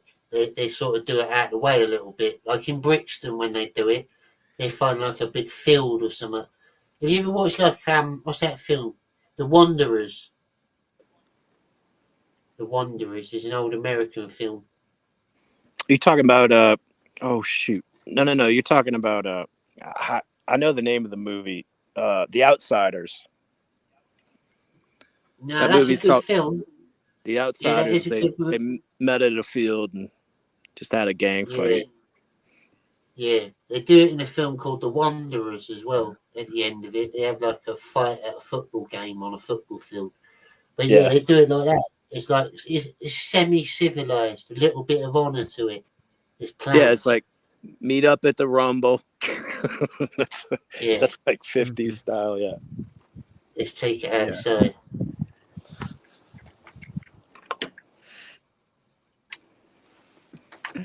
Meal, and then all of a sudden it was chaos within seconds. There have been concerns raised about this match and high risk it was labelled. Yeah. Is that something you feared coming to this game? Well, my friends and I, Don't fuck with the Wands. Yeah, that's it. kind of Listen to looked at the Wanderers. history that there's might be a bit There's a of a clash saying of, that there's this Chinese antagonism gang on between the there. two And they're like the countries Wu-Tang clan. over nothing mostly. But at Don't the end fuck of the with day, the it was like Wands. I've met Serbians earlier today. Three Serbians, and they're absolutely fantastic. We were very friendly together. We were walking through the streets, having a great time, not a problem. And then all of a sudden, I think it's like kind of an organised kind of vendetta or whatever you want to call it. I'm not quite sure, but it was calculated in my opinion. Very. Thank you so much for joining us, live on Sky News. Stay safe here. No worries. Obviously, Thank you. no indication what did cause this. You know, there are tensions between Britain and Serbia going back to 1999 and the RA.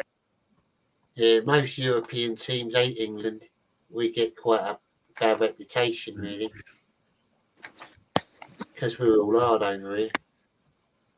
Well, who's going to be in the World Cup this year? Is it coming up or what?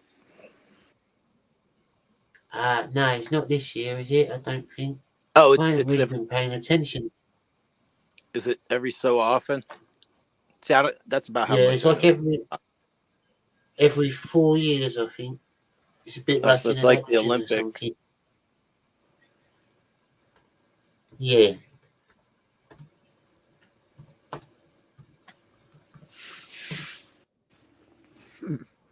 America have been doing well in the Olympics recently. In the last Olympics, they done all right, didn't they? Yeah, every once in a while they'll do pretty well. And their football's coming on as well. Their soccer. They didn't used to be very good at soccer, but they've got some good training facilities over there now. They're getting some good youths up. Yeah, soccer started taking off kind of when I was a teenager, when it started sort of gaining momentum in the States. When I was younger, like, Americans weren't known for playing very good soccer, but they were really good goalkeepers. We always wanted American goalkeepers in British football teams because they were good with their hands. They were used to playing American football. I played goalie position when I played soccer. It's probably because we're so good at defending our private property. Well, it's also getting kicked in the face. You got to be able to take a kick to the face. And a lot of your national sports, like your natural ones, are very like hands-on, like baseball, American football. You've got to grab things and do things with your hands. You're quite hand-eye coordinated. Whereas soccer is all about your feet. You ain't really meant to use your hands. It's like.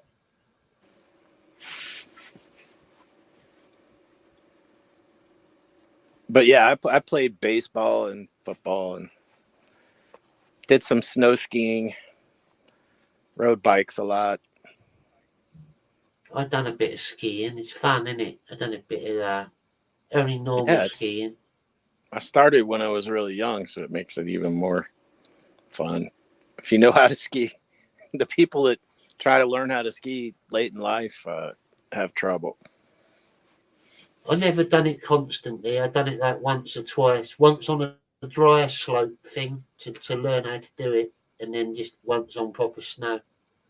Well, every once in a while, you'll see like an adult that can just pick it up. Is just a natural at it. So. Yeah, I was always quite lucky with balance. Really, I used to do a bit of skateboarding when I was a kid as well, and like surfing. So I'm quite good with my center of gravity. Oh man, I should hook you up with one of my old roommates. He builds surfboards. Wow, that's a good job. He's an avid surfer. Please. Matt Barr in the chat. Matt Barr in the chat. How you doing, Matt? The link's in the chat somewhere if you want to find it. I'll pin it if I can find it.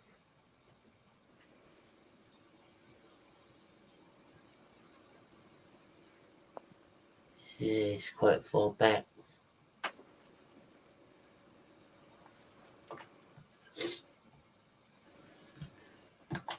Yeah, I'm looking at just looking for this thing I found earlier, another interesting news clip. I had to get rid of it because it was lagging a bit. Now I've got to find it again. I never really I don't really watch my own news in Britain. I watch a lot of world news. I like to know what's going on around the world. I'm interested in American politics. I'll say when I watch BBC News, they definitely explain things to adults rather than the news in the States. It seems like the news we get here is very dumbed down. So I can appreciate listening to BBC We News. get some news channels like that.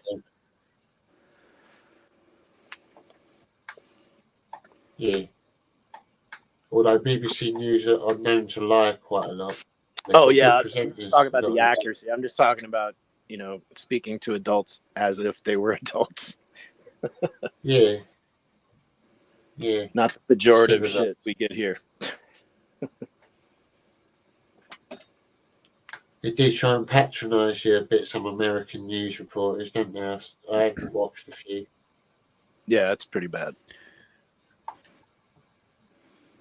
Polly's Art says news over here is like daytime talk shows.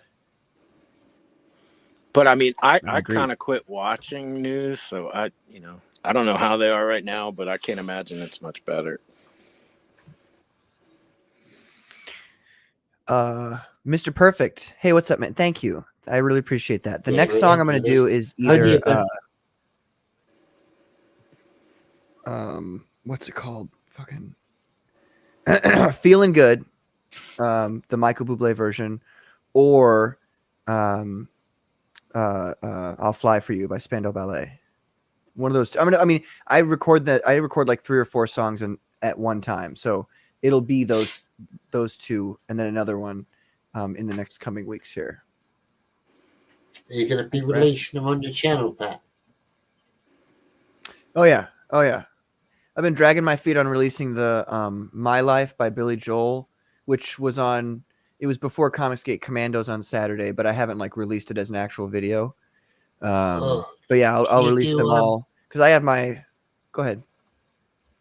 You do a cover of Piano Man by Billy Joel. That'd be good. Yeah. Billy Joel's. I love a lot of Billy Joel stuff, man. Love it. Yeah, he's Captain good. Jack. That's another great song. Yeah.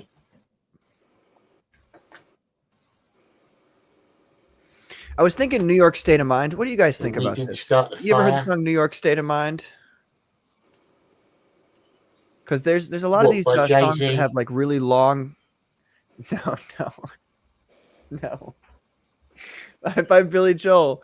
There's a lot of these songs that have these long solos and instrumental sections, and I feel like people watching me do nothing while that's happening would get bored. What do you guys think about that? I try to dance to try to make it more interesting during those, but I don't want to bore people.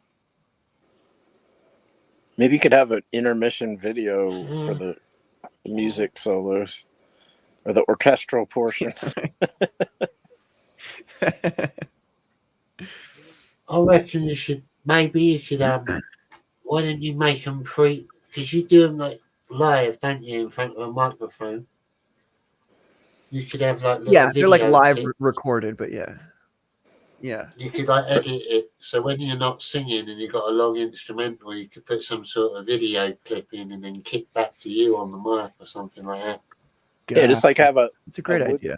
Woden shot insert for the orchestral portion.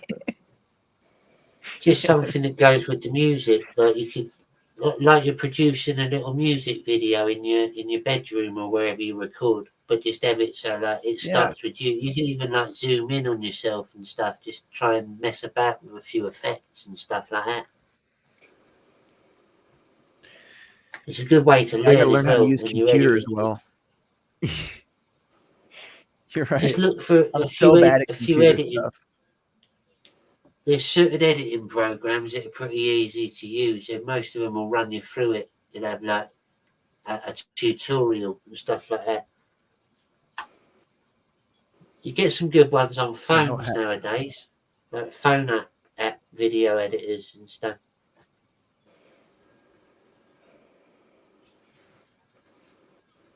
Yeah, I got to put that legwork in and figure all that shit out. I'm so bad with technology, but I'll figure it out. One of these days. You're getting there, Pat. Your shows are getting good. I like your intros and stuff. It's interesting. Thank you. We had 8 people watching Saturday. It was awesome. Well, Patrick, you ought to show up to Caleb's. He does a karaoke stream on Fridays, and you could just show up and sing a song on karaoke night. That'd be Yeah, I would love to. What's his channel name again? Caleb Reynolds. I'm not sure. He's on YouTube. Let me look it up. Oh, thank you. Yeah. DarkGift used to do one. Yeah, but he not do well. anymore, apparently.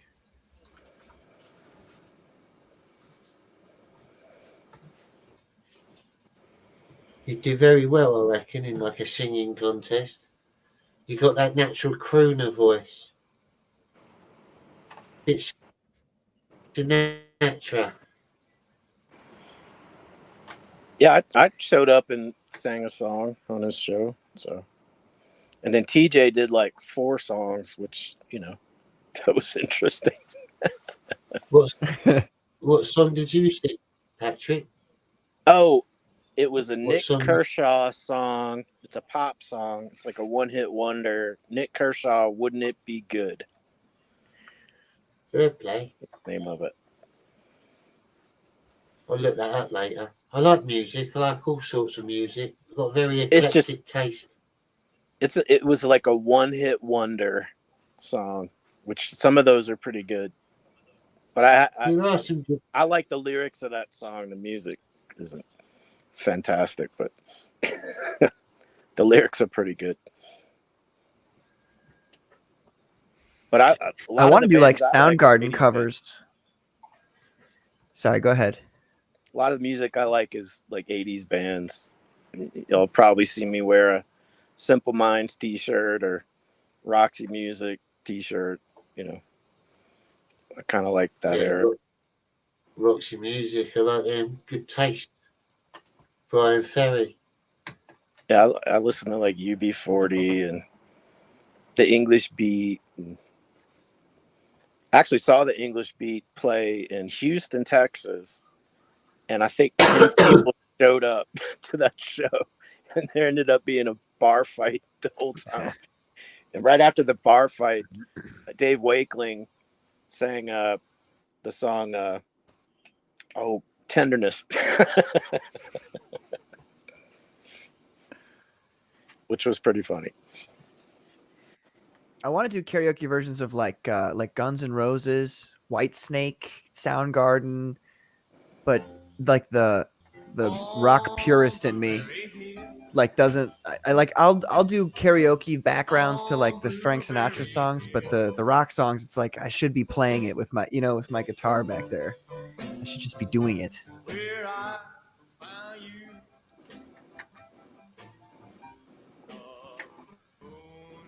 This is a live Trump rally, apparently. Nice. Yeah, the funny thing about Biden is he would never do any rallies when he was running the first time. Like, he just literally sat in his basement during this whole process. So and that's people everybody were okay with questions. that. Well, he would show up to a rally and like 15 people would show up. So that's why everybody kind of questions, how did you get the most votes of all time in history? Mm-hmm. Here's the question. Did he have to get the most votes in all of history to beat Trump? Because if he didn't, like, you guys are just playing your hand at this. I know. It's like you guys are so dumb that you couldn't even make your lie look somewhat reasonable. He got more of the black vote than Obama did the 2 times Obama won. Bullshit.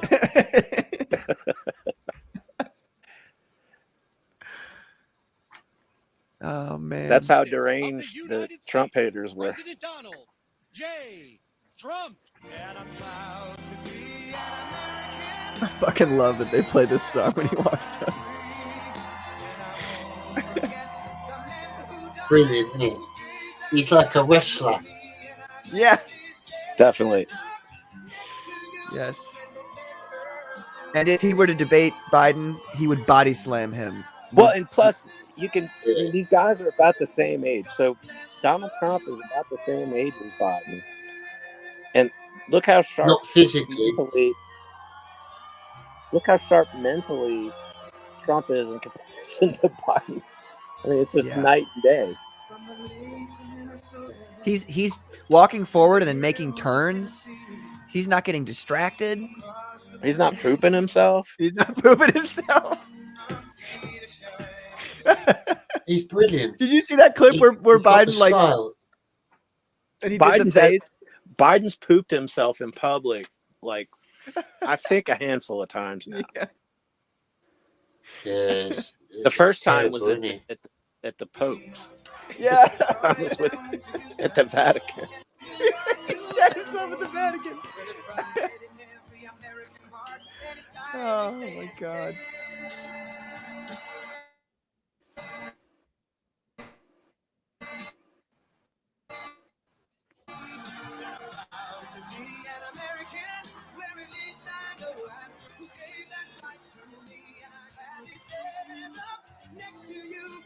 Go on, Trump. Go on, my son. See, one of the things the media was saying about Trump in Europe, they were saying that, all of Europe hates Trump, and I just didn't buy all that. I don't know. A lot of times they'll use you guys as excuses for their reason to act up. Johnny, when he was running the first time, did you feel like most of Britain disliked him?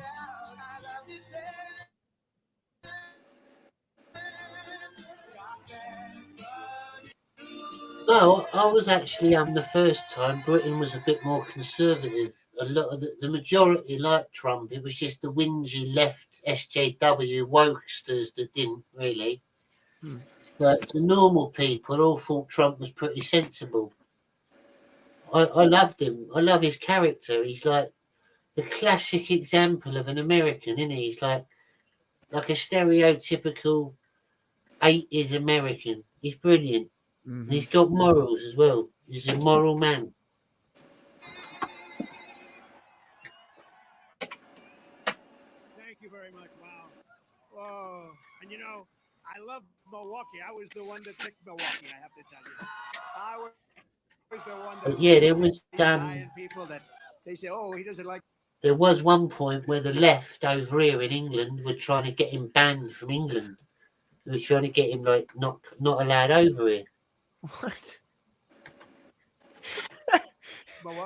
Meanwhile, bring in millions of Muslims with Sharia law. The elections on us, but I'm the one that picked Milwaukee, and the Democrats or the radical left lunatics, as I call them. What they say is just so terrible. They lie. They have a horrible candidate. They have a candidate that has no clue, doesn't know where he is, and all they can do is lie. I love it. I'm the one that picked Milwaukee officially. So, and you had. I adore his speech patterns. How he says words like lie. All they can do is lie. He's brilliant. He's got it. He knows what he's going to say. Well, I mean, he invented the term fake news. I think you had about 10 congressmen in a meeting that we had. What's that, Patrick? He invented the term fake news, basically. Well, yeah, he basically did. He brought it to the people's attention. Not that people didn't know that a lot of news was fake, but he made it a thing, didn't he? He made it like you said, a term that the public used again.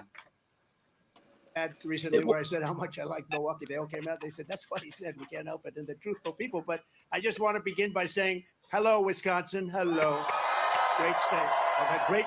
We've had great success here. It's great to be back in this beautiful state with thousands and thousands of proud, hardworking American patriots. What a crowd. What a crowd. With your help, 5 months from now, we're going to win Wisconsin. We're going to defeat your radical left Democrat senator, one of the worst in the Senate.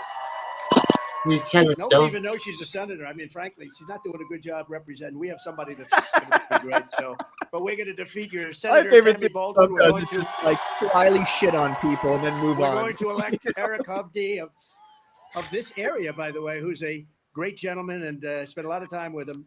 He and his wife are incredible people. He's going to be a great representative. They're going to be great representatives of your state.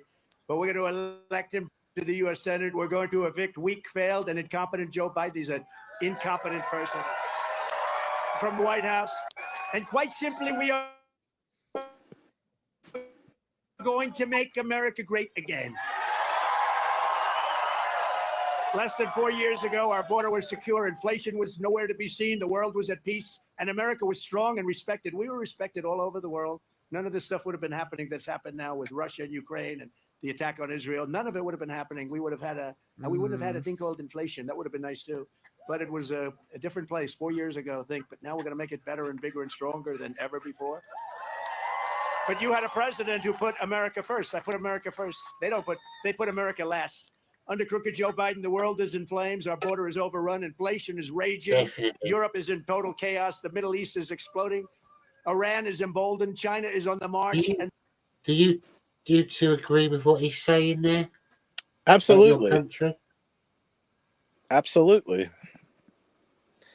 I mean, the biggest problem, the border is, I mean, the fact that he's honing in on the border and people losing their minds about that, it should scare Americans that somehow it's an evil concept to have sovereign borders. You know, any other country has sovereign borders and it's not an issue. Why is it an issue when America has sovereign borders? Makes no sense. Yeah, true. There's like this I think there's like this feeling, especially in the youth, that because America is made up of so many different kinds of people and we were getting along with one another, especially like late 90s, early 2000s, they think that means that everybody from everywhere has a place here in America. And that's not the case. Because and they do, but we have an immigration policy. We have an immigration policy. Right. And even more importantly, we don't want people in here who hate America. Like, no, don't come here if you hate America. If you love America and you like what we do, come on down. Let's go. You know, and we will respect your citizenship. Just do it legally. Yeah. Don't come across our borders and make us pay for programs that you enjoy, and you're not adding anything except problems to the system. That's it. Mm-hmm. And it's not a racist thing. It's a sovereign border thing. You go anywhere in Europe, you go anywhere, you go to Canada, you go to Mexico, you go to these other countries, they have sovereign borders and it's not an issue. But for some reason, America gets stuck with this stigma. We get stigmatized because we want to have a border. I mean, that's ridiculous. Yeah, definitely. I agree. I like the way Japan. I like the way Japan handle their borders. Says Miss Fucko Big G. Japan. Yeah, they're pretty nationalist, aren't they? In Japan, I think.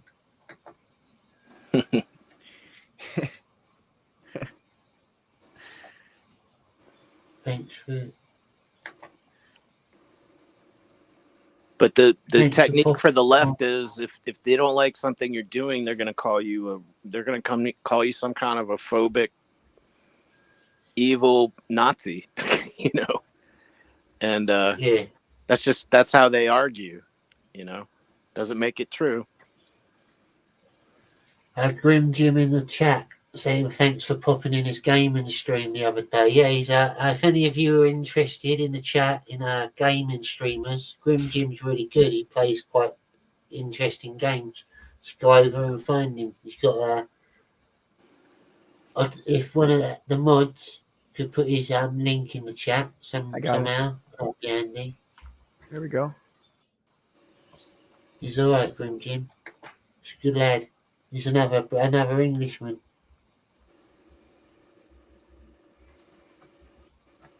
I think Trump is very sensible. He's gonna do well. The worst, most incompetent, most corrupt president in history is going to drag us into World War III. Other than that, he's doing quite a good job, don't you think?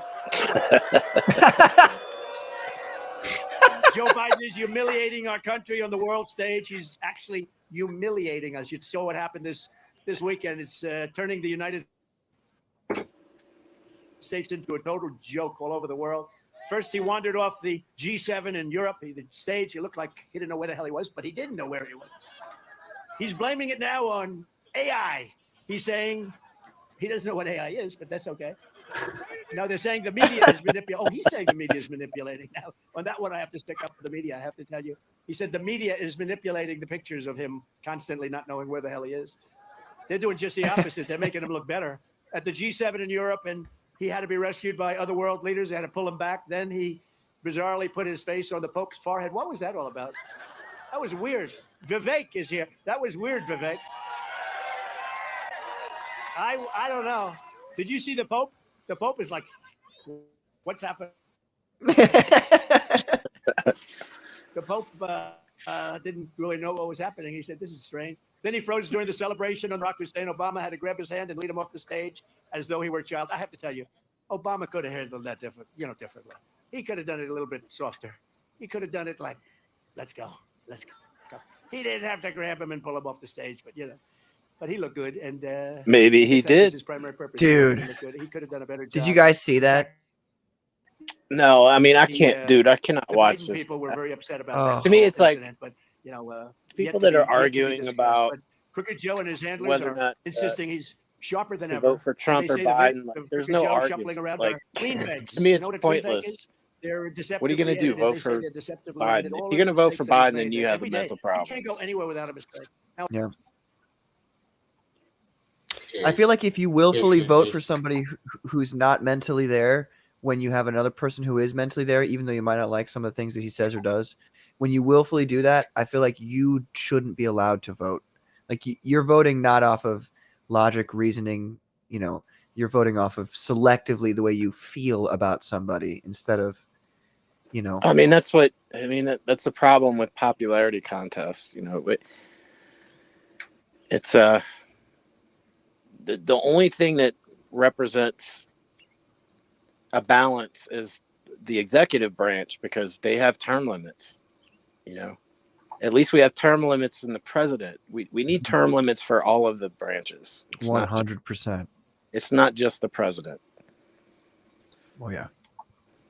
Like all those, like Nancy Pelosi, she should have been dragged out eons ago.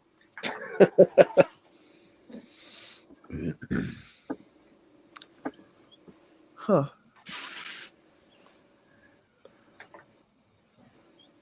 This is our breaking. Trump gets bad news ahead of sentencing in New York, apparently.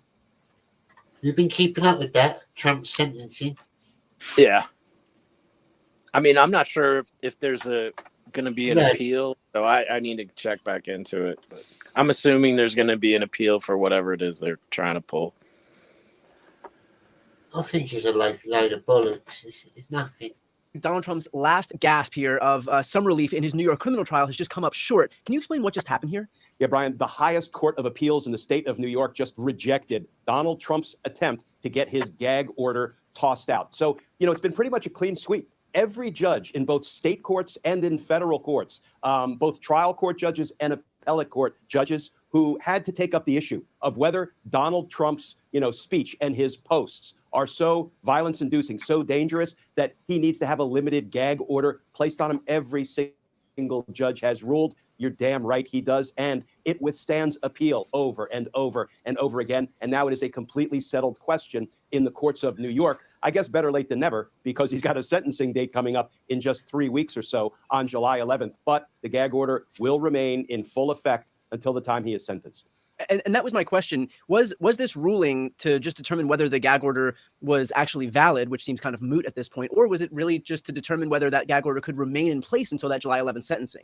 Yeah, it was a little of both, because what happened was Judge Merchan instituted the gag order to try to protect everybody that Donald Trump was endangering during the course of his New York State Court prosecution. Donald Trump appealed that to the first appellate court in New York. And some time ago, they rejected Donald Trump's appeal, saying, and I quote, Judge Merchan properly weighed Trump's First Amendment rights against the court's responsibility to ensure the fair administration of justice in criminal cases and the right of persons related to the proceedings to be free from threats, intimidation, harassment, and harm. That was the ruling of the first Court of Appeals in New York.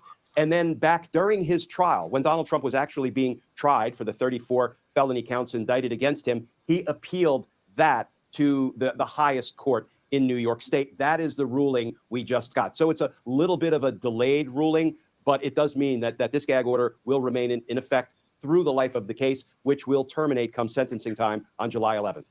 Now, correct me if I'm wrong, but is the reason that this is so significant because all of his contempt charges against him, I think there were 10 or 11, were predicated on his violation? Was this all to do with him hiring a hooker or something like that? Yeah, most likely. It's a bullshit. The whole thing's bullshit, and everybody knows it. Even But if he did, though, I mean, New York State is famously wacko left, and they cannot stand Donald Trump. Like, this whole thing is politically motivated. It has nothing to do with the Constitution or anything. he's like a supervillain to them, isn't he? He lives up in his big Trump towers, and they hate him. They're scared to death of Donald Trump. Scared to death of him. They're jealous of him as well, the power he could wield. Well, part of it, both parties, he's had issues with both parties. He's not an establishment politician. Like a lot of these guys, they went to Yale and Harvard and were buddy, and even Democrats and Republicans. Skull and Bones Society. Yeah, it's a Trump's uni party. man. It's a power. That's the problem. That's why you need term limits for these clowns, because they literally can sit in the office for 60 years. Amassing huge amounts of power. Yeah, and money. I don't normally trust many politicians, but there's something about Trump. He gives off a trusting aura. He feels like a family member or something like that. He's got that feel about him, like a normal bloke, average bloke. Well, one of the interesting things I saw him on the Adam. I don't know if you're familiar with the Adam Carolla show, but he's probably one of the personalities. Like if you're going to listen to a talk show, I would recommend listening to him. He's great. But one of the things that he was saying, because he was on The Apprentice, Adam Carolla was on The Apprentice with Donald Trump on his show, and he's a construction guy. Like he came from a construction background. Donald Trump knows everything there is to know about construction tools, for example. Because somebody brought up a skill saw or made the comment skill saw. Oh, you mean a reciprocal saw? That's what Trump said. Skill saw is the name of a brand. Reciprocal saw is the actual type of saw. So, yeah, Donald Trump's a base guy. Like he comes from he knows construction. He's built tons of hotels and he knows all that stuff. And he understands business in a practical manner. A lot of these politicians, they get their law degree, they go into office, and they don't know what grass is. I mean, I think there was a picture of Chuck Schumer the other day putting cheese on an uncooked portion of a hamburger patty, acting like he's Mr. Everybody or Joe Sixpack. None of these guys know anything about real life. And that's what's different about Trump. He's actually, he understands things in a practical fashion. Those people despise regular people like us too. They look down on us. They mock us. They really they think that we're too stupid to understand what's going on. Right. But their time has come, it feels like. And it's a club. It's an elite. It's an elitist club. That's all it is.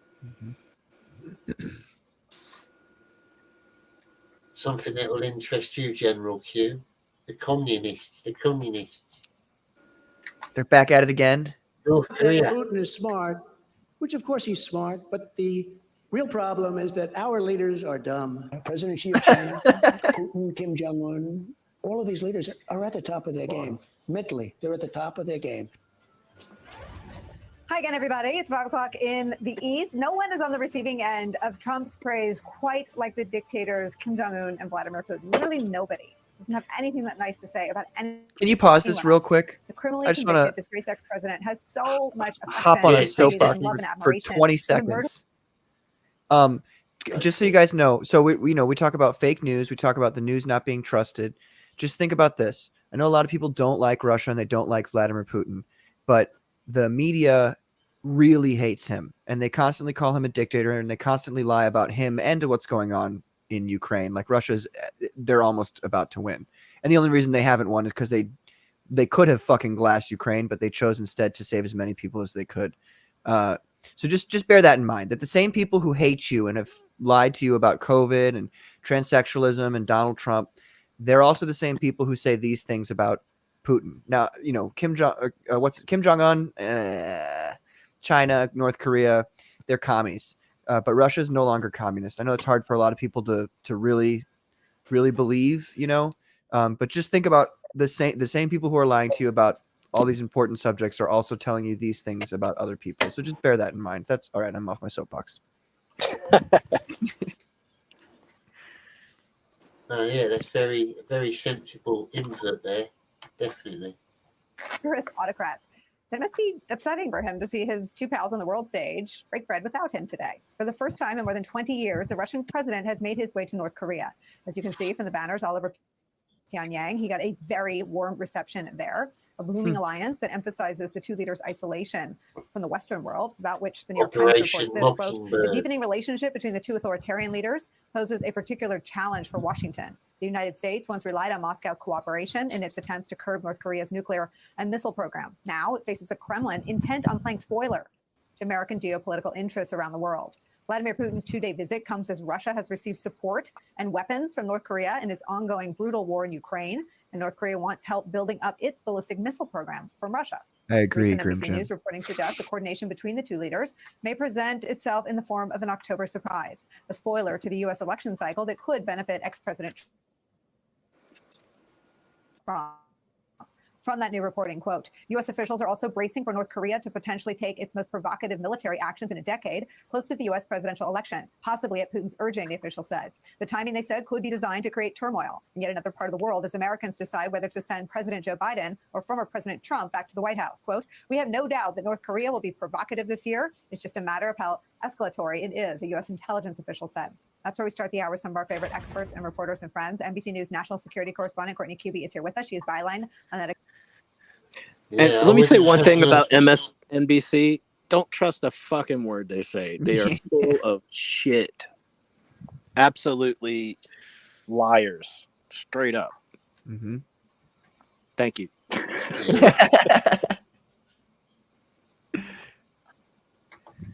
So that's, Johnny, in answer to your question that you asked a long time ago, that's the reason I'll ever watch the news. Like sometimes I'll see news articles like that or videos, and I'll watch them just to see what the propaganda is. That's the only time I watch the news, really. Yeah, I can understand that, mate. So you can make your own opinion on it. NPR is famous for it. CNN is famous for it. Fox News is becoming famous for it. Like, yeah. They are literally full of shit. Dude, Fox News fell fucking hard after Tucker Carlson. After they fired him, that was it pretty much.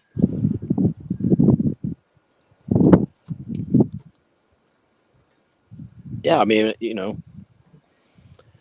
I wouldn't be shocked what Disney buys next, what news source Disney buys next. Probably InfoWars or the Daily Wire. Yeah, Daily Wire is starting to be full of shit. Daily Wire, you guys were the chosen ones, you know? You were the chosen one. It's depressing. That's kind of why I avoid the news. It's just like, what am I going to do about this other than get pissed off? Yep.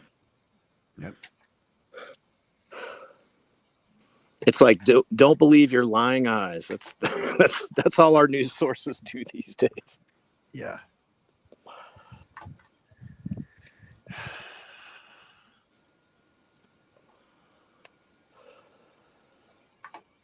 What do we got here?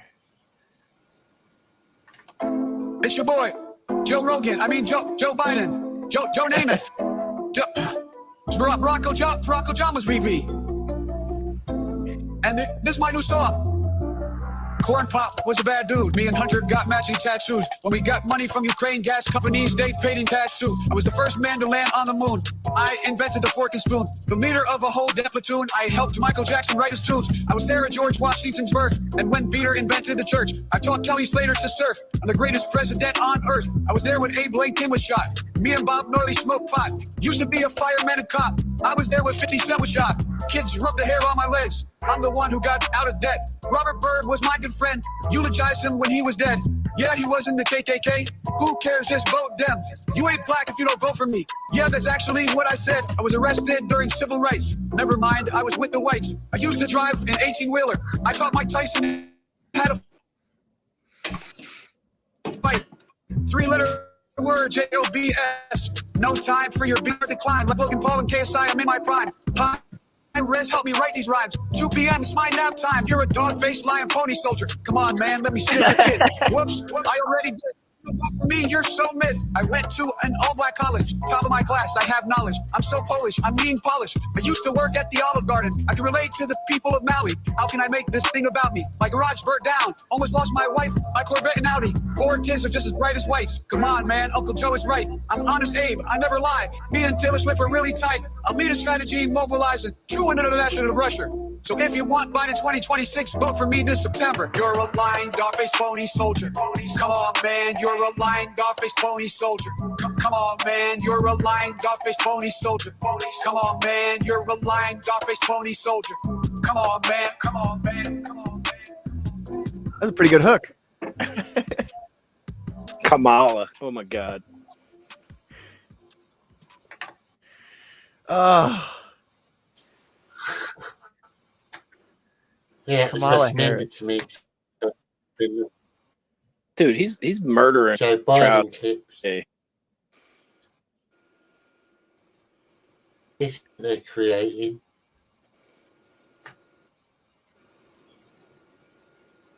Oh, this looks interesting. Johnny, I think Grim Jim asked you a question. He says, what does the make of Farage, Johnny? But he didn't say it in proper grammar. It should have been, what dost thou? Come on, Grim. What do I make of Farage? I quite like Nigel Farage. He's grew on me. I think he's sort of underrated a little bit. People have taken him as a bit of a joke, but he's actually got some good policies. And again, he's very much on that sort of Trump aura. He's got like your average man sort of feel about him. Like, yeah, you could trust him sort of thing. He'd be all right. He'd be all right. He'd be a good leader.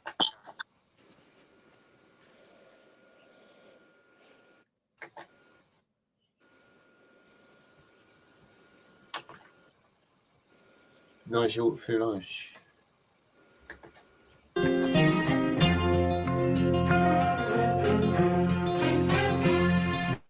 My son Hunter arrived just the other day. He came to the world in the usual way, but there were bribes to make and lies to say. He learned to fall while I was away, and he was learning fast about my past, and as he grew, he said, I'm gonna be like you, Dad. You know I'm gonna be like you. And there's crack in the cradle and a spoon in his bib. Little Hunter Biden had whores in his crib. If you buy me a laptop, you can be the big guy. And we can cheat, steal, and lie, Dad. You know we can cheat, steal, and lie. What's up, Nicholas?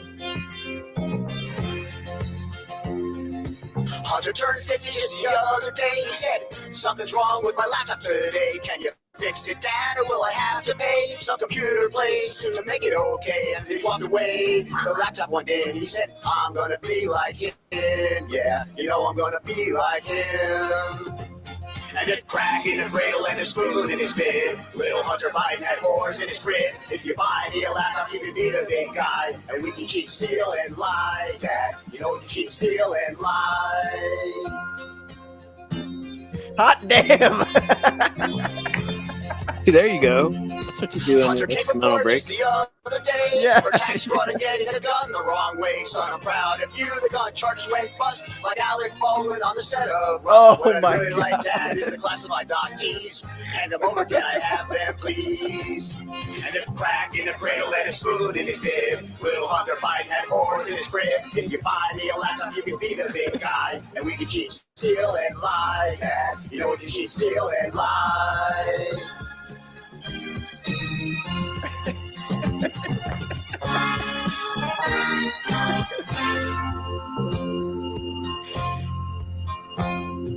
Trump won the election back in 24. The indictments we tried only helped him more. I said, let's go behind the gym, I'll beat you blue and black. Said Trump to me, you'll never find your way back. You see, you fucked up this country so badly, Joe. So it's time for Brandon to go now. It's time for Brandon to go. And as I ran away scared, it occurred to me, my son Hunter was just like me. A loser just like me. And there's crack in the cradle and a spoon in his bed. Little Hunter Biden had whores in his crib. If you buy me a laptop, you can be the big guy. And we can cheat, steal, and lie, Dad. You know we can cheat, steal, and lie. Damn.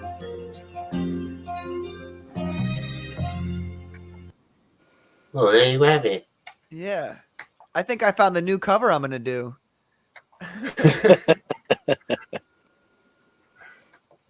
Yeah, I mean, you could probably do something with that tune, right? Yeah. I could play that on guitar. I could do that.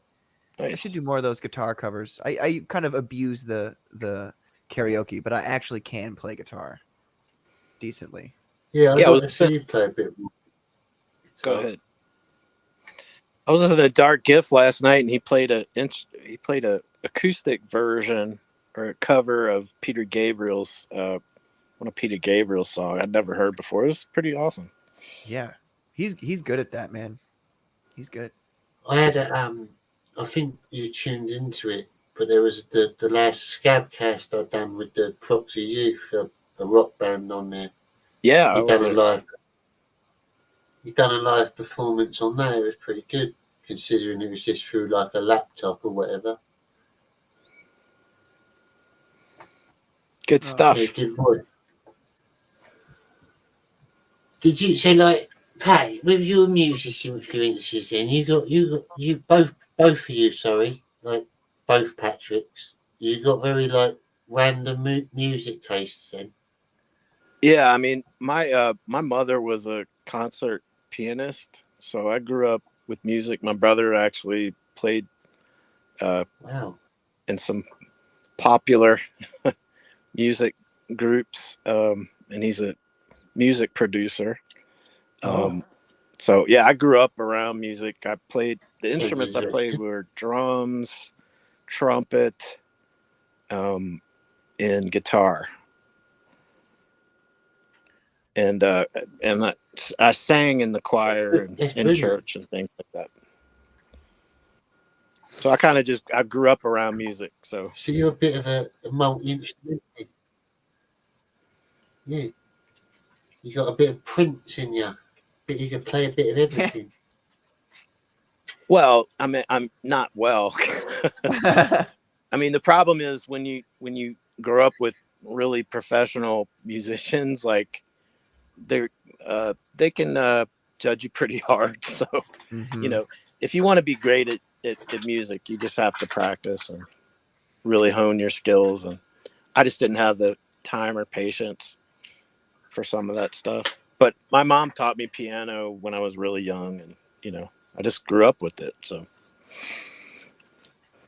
I can understand that. I started learning a lot of different instruments, but I never really followed through on any of them. I could play a bit of guitar, a little bit of keyboard, bit of minor drums. I could do a bit of it, bit of bass, but I'm not like a master of any of it really.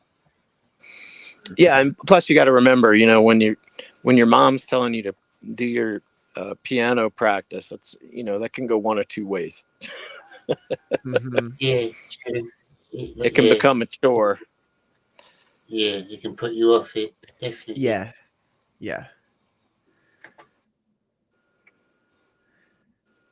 But I know how to sing on key and things like that. I'll leave. Yeah. It's your boy. How did I get in this studio? Everyone say Russia, Russia, Russia. Fake news, no one to know and trust you. The United Nations filled with suckers. The only journalist I trust is Tucker. Everyone saying Russia, Russia, Russia. Fake news, no one to know and trust you. The United Nations filled with suckers. The only journalist I trust is Tucker. They tried to stop me from interviewing Putin. The whole world lost their damn mind and they're proving. The land and the free, just not speech, is confusing. Pull up on Big T, you know that I'm shooting. I'm just a journalist, getting to the truth. CNN and Fox are dead, no one cares about the news. Legacy media doesn't appeal to the youth. These politicians don't give a damn about me or you. George Stephanopoulos and Barbara Walters interview Putin, and so did other reporters. But as soon as Tucker goes to Kremlin, quick, call the lawyers. Apparently, I disrupt the whole new world order, protecting Ukraine before our own southern border. Start another foreign war so they can money launder. They want me to apologize, but I'm not sorry. The left is just mad me and Putin did karate. Everyone saying Russia, Russia, Russia. Fake news, no one to know and trust you. The United Nations filled with suckers. The only journalist I trust is Tucker. Everyone saying Russia, Russia, Russia. Fake news, no one to know and trust you. The United Nations filled with suckers. The only journalist I trust is Tucker. Hey, how did I get in the studio? Trucker, I wasn't. Why what? I was an I drove a truck. Tell Trucker Carlson that I drove a truck. Trucker Carlson. Oh, my family used to live in Russia. Ireland, Russia, Irish Russia. I'm Irish Russia. I knew in Russia when I was younger. He was a bad dude. When he would rub the hair on my legs, this Russian man in the back of an alleyway. Someone tell this Vladimir Crouton that he's got nothing on Straight and Joe. Everyone saying Russia, Russia, Russia. Fake news, no one to know and trust you. The United Nations filled with suckers. The only journalist I trust is Tucker. Everyone saying Russia, Russia, Russia. Fake news, no one to know and trust you. The United Nations filled with suckers. The only...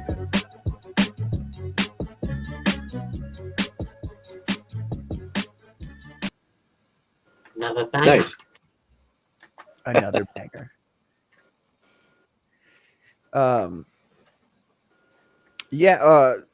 Dude, you guys, look, you guys probably have already heard of this band, Living Color.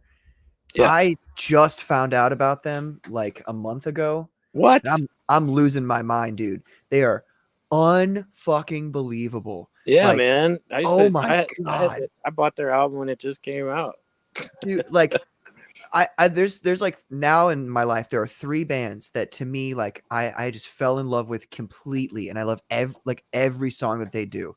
The first one was Soundgarden. Some people who know me already know that, so I won't go too in depth there. Although I will say, if you guys know Phantasmagorical, I'm a bigger Chris Cornell fan than she is, just for the record.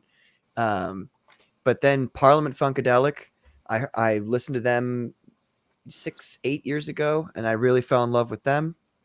And then Living Color is it's like the perfect mix of hard rock and funk, and I just can't get enough of it. Well, if you like Living Color, check out Fishbone. I'm going to type that into my Spotify right now. Did you just secretly drop in a reference about Phantasmagorical in your little war about being the biggest fan? Oh, did I? I didn't. Oh, whoops. Yeah, I didn't intend to do that. That's a brilliant little argument. Because none of you can really prove it. It's like it could go on forever. Fishbone's like a ska band on steroids. I'll just put it to you that way. I'll listen to them very soon. I've got them up on my Spotify right now. I'll take a look at that.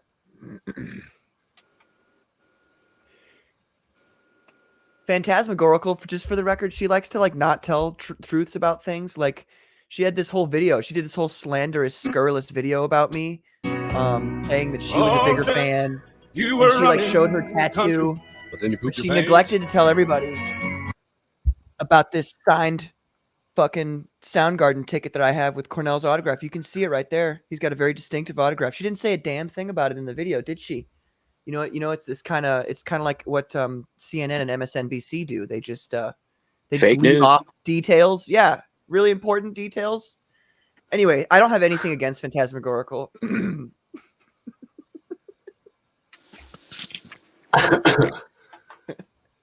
Sorry. Oh, Joe, it's a moment we'll glance Even presidents have those days when life throws a wrench in their plans. In the White House halls, under pressure so high, Joe was leading the nation with a gleam in his eye. But one fateful moment, oh, what a surprise, a rumble from below caught him by surprise. He was talking about progress, making plans for peace, when suddenly he felt a release he couldn't see. Kept his head held high with dignity and grace, proving even in mishaps he could still show his face. Here's to Joe Biden, handling it with charm.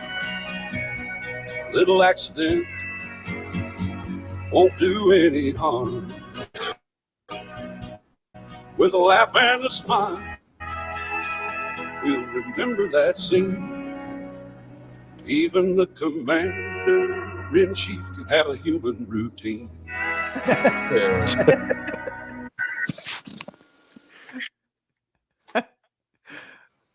Unbelievable. You got to wonder whose he job wears it is a to clean up his special shitty nappy. britches after he's done it, you know? Well, just look, shit smells. So it's going to send off like a cloud of nastiness for everyone to enjoy. Yes. And you can always tell because you can see the look on people's faces when they're around him. You must wear a man diaper, like a big one. That's a good point. They probably already planned for things like this. Yeah. Yeah, but Yeah. even still, man, some you can't stop the Rubber stench. pants. Fucko Big G Dude Bro says, I used to open up for Fishbone, and at one show I went fucking blithering, staggering, mad, wasted live.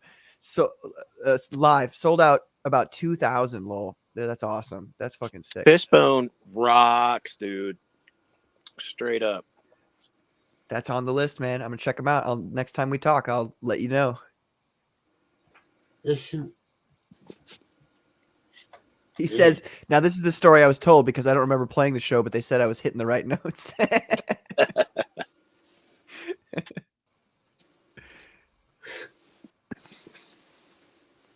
And there's, I don't know. I think they're still playing. I mean, they came out in the 80s, but I think they're still out there.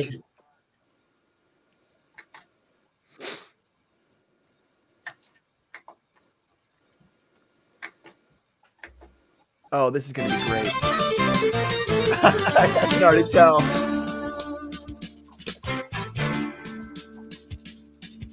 Biden went down to Georgia. He was looking for an election steal, and he was in a bind because the guy was behind him. He was willing to make a deal. When he came across this young man casting a ballot, and it was for Trump. And Sleepy Joe woke up, then he jumped up and said, boy, let me tell you what. Now here's the deal. Vote for me, I'll take care of you. And if you care about America, let me change a ballot or two. You had 4 years of MAGA, boy. The Democrats have America's back. True match and impression in this election. Vote for me or you ain't black. Boy said, my name's Donnie. And the votes may already be in. This ain't over yet, and you're going to regret I'll be president again. Donnie round up your legal team and sue them liberals hard. Machines broke down in Georgia and there's evidence of fraud. And if you win, you will defy every major poll. But if you don't, America lose her soul. Nice. Ruby states his case and says we proof of fraud show. The trial then began between Donald Trump and Sleepy Joe. And he walked up to the stand and he called his first witness. And the press secretary joined in and it sounded something like this.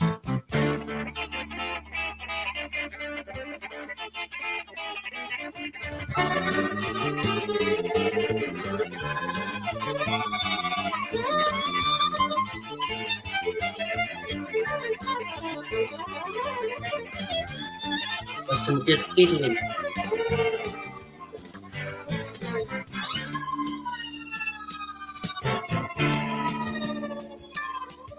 When Joe finished, Donnie said, well, you're pretty good, old man, but sit down in that chair right there and let me show you why I'll win.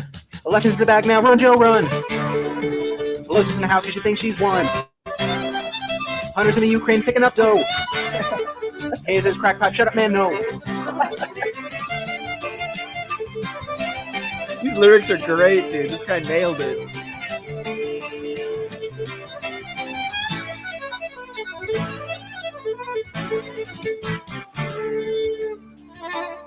Then Joe bowed his head because he knew that he was screwed. He conceded the election since Corn Pop's a bad dude. And Dinah said, Joe, just come on back if you ever want to run again. As I told you once and I'll say it twice, make America great again. Oh, what happened? That was it. It faded out after that. Oh, no. That was a good one, wasn't it? Yeah. Grim Jim, I hope they're not AI because that would make me sad in my heart. I could tell you one thing about the January 6th with the protest stuff.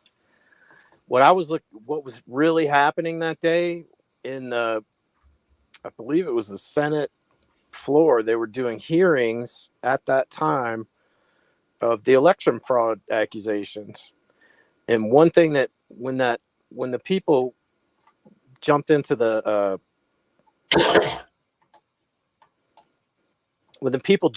house, they stopped that debate. So you could never hear that evidence ever again.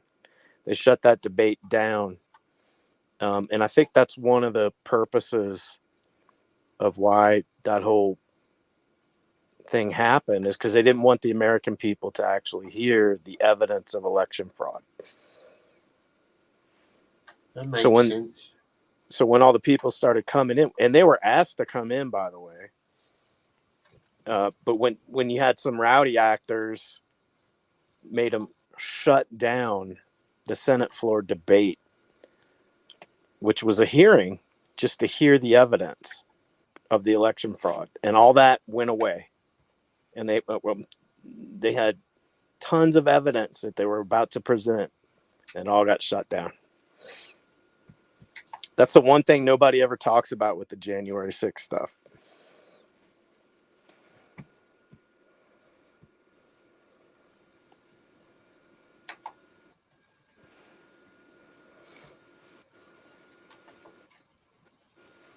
Yeah. Bei Führer darf ich Ihnen zum Geburtstag gratulieren. Wir haben noch keine Meldung. Ich spreche gerade mit Koller. Koller, geben Sie mir Koller. Koller.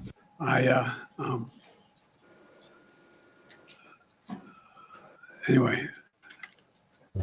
Sie wissen, dass Berlin unter Artilleriefeuer liegt. Look, I gotta choose my words here. Jeez. I mean, I get it, but if you just, I just think if you, let me put it this way. If you just watch what happened last week in the Congress, how excited are you about so much of anything?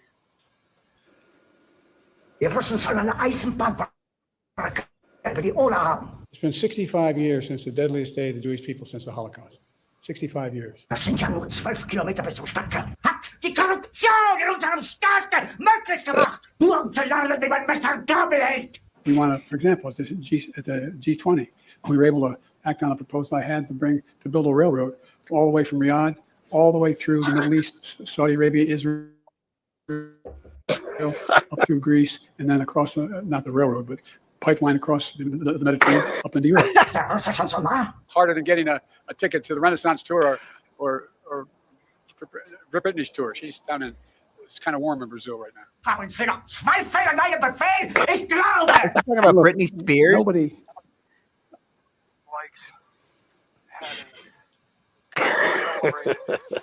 international meetings if you don't know what you want at the meeting. Ich hätte gut daran getan, sich zu autorisieren, behauptet ich wäre krank. Over $1.2 billion. Es wurde ein ungeheuer Verrat geübt am deutschen Volke. For $1.3 billion. Man müsste die ganze Luftwaffenführung sofort aufhängen. I don't know about you, but I'm going to go to bed. Das ist unerhört. Unerhört. Der Russe steckt 12 Kilometer vom Stadtkern. Und ich erfahre das sozusagen auf Nachfrage. Mein Führer, vielleicht handelt es sich ja wirklich um Fernfeuer. Sie erwähnten eine Eisenbahnbrücke über die Oder. Ach, Unsinn!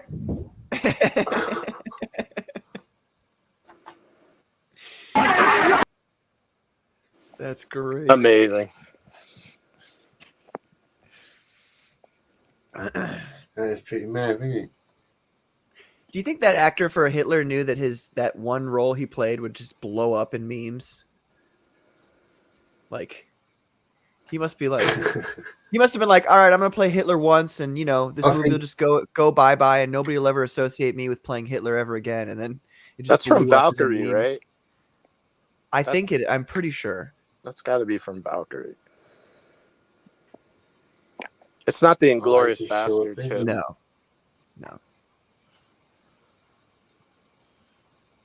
That one was wild at the end of Inglorious Bastards. I wasn't expecting that. I thought it was going to be like he was going to get away because they were going to stay in line with history, and they were like, nope. Well, I mean, and that's what he did in Once Upon a Time, and what is it? What was the last one he did with Brad Pitt? Once Upon a Time in Hollywood. Yeah. With Manson, that whole Manson murder thing. Like that's Quentin. He tries to take events that really happen and kind of make them happen the way you wish they would have happened. Yeah. It's your boy, Joe Barack Obama's VP. I'm the big guy. Savior on the beat. Black people can't get voter ID. They don't have Wi-Fi like you and me. I call all Hispanic people it takes. And you ain't black if you don't vote for me. Trump will put Joe back in chains. I left the shower with my daughter to this very day. My son Hunter is a good kid. He is a genius. Throw guns in the trash and Skittles on his. You can't go to a Dunkin' Donuts or even a 7-Eleven unless you have just the slightest of an Indian accent. I do not want my children growing up in the racial jungle and sharing a bus. I'm so sad that they closed Toys R Us, and I really miss Robert Byrd. He was my bud. I love sniffing children. I love Hillary Clinton. I love spending billions of your tax dollars growing, striking buildings, open up the border and then in the fentanyl. If you change your gender, we'll promote you to general. Want to work for Sanders, tell us expose all your genitals. The girls with Stephen Hawking always ate all their vegetables. You can't go to a Dunkin' Donuts or even a 7-Eleven unless you have just the slightest of an Indian accent. I do not want my children growing up in a racial jungle and sharing a bus. I'm so sad that they closed Toys R Us, and I really miss Robert Byrd. He was my bud. All true. Robert Byrd thing is completely true. Biden ran for president 3 times before he won it. And each time he would run, the media at the time would say, this guy's unelectable because of all of his lies. Mm. And so he's been trying to run for president for forever.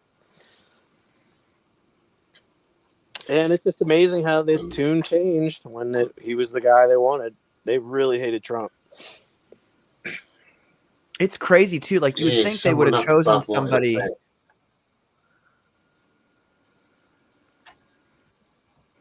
You would think they would have chosen somebody. My bad. Continue. It's all right, mate. Sorry, I was just saying it feels like a practical joke, like they've done it to piss all the Americans off. Mm. Well, they got away with it. Charge to the president.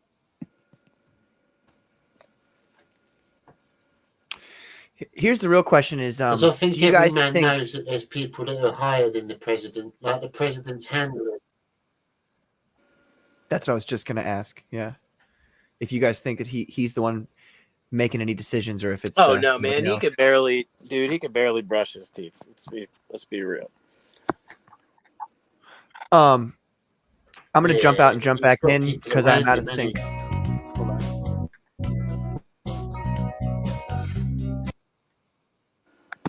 All right, mate. Yeah, he's Ice a cream Biden. grade A creep. Ice cream.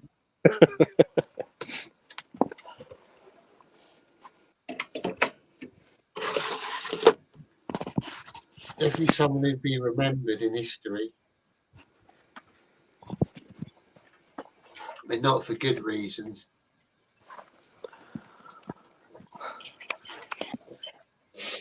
Well, it depends. I mean, it depends on the whole information suppression, how long it's going to continue. The whole Afghanistan pullout thing didn't look good for him, does it? Really, that was pretty bad. That was like day 3 in office when that happened. Yeah, it was a bit panicky, wasn't it? Like, usually Americans are more cool and smooth than that. It was a bit like bitchy, a bit like more like what a woman would have done. Well, just leaving all that equipment over there. One of the things when I was watching Grand Tour, I think they were talking about Britain and how they were very mindful about the equipment that they would bring into the field, and they would bring it back. Oh, yeah, definitely. The You fact get that we punished. abandoned all this multi-million-dollar equipment I got mates to our in the sworn British enemy. Army, and you get seriously punished if you lose any of your equipment in the British Army, especially a rifle. They never let you live that down. You got to die with it. That was absolutely humiliating, the fact that they left all that equipment over there. Yeah, for all of us, it went like mainly for you, obviously, as Americans, but for the whole Allied forces, it was kind of a big snub, wasn't it? It was just like we've all fought for fuck all, basically. We're just giving them everything. Well, and it makes you question whether, like, what was the purpose then? Was it to finance all these military equipment making machines, or was it to actually benefit a situation, you know? Well, that's it. Now the Taliban have got loads of advanced technology. They can sort of. It's just weird, isn't it? it's unbelievable to me that went down that way. Yeah, it's crazy. And the people there who were trying to live peacefully with some psychopaths that their neighbors, now they get to contend with. They may or may not survive. You know, that's why they were trying to jump on planes and stuff, you know. They want to get the hell out of there. Yeah, definitely. Created quite a vacuous mess. We were just talking about the Afghanistan pullout, Quinn. You hear that, folks? He said pull out. Pullout, yeah. When Biden whipped out of Afghanistan and left loads of gear over there. And totally essentially took the last 20 years and fucking flushed it down the drain. Probably $1 trillion worth of shit. Dude, the fact that some of I those fuckers are able to get like military level guns over there because we fucking left it there, but I'm not allowed to have one. Oh my God. What state are you living in? Missouri. I'm living in Missouri, but in Missouri you still can't have automatic weapons. I mean, unless you get auto. You have to spend a ridiculous amount of money to get one. But is Missouri one of the states that were they south or north during the Civil War? Missouri. I want to say we Or were did you part of switch? the Union.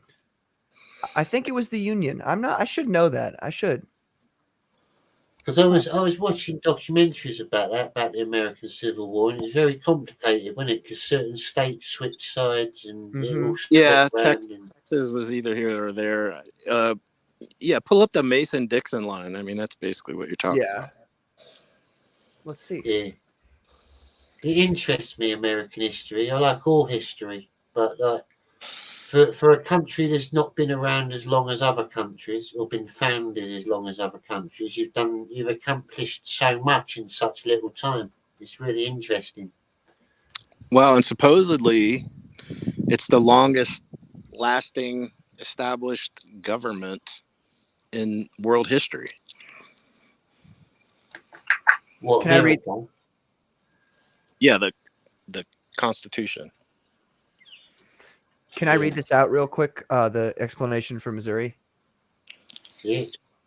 It says, during the American Civil War, Missouri was a hotly contested border state populated by both Union and Confederate sympathizers. It sent armies, generals, and supplies to both sides, maintained dual governments, and endured a bloody neighbor against neighbor intrastate war within the larger national war.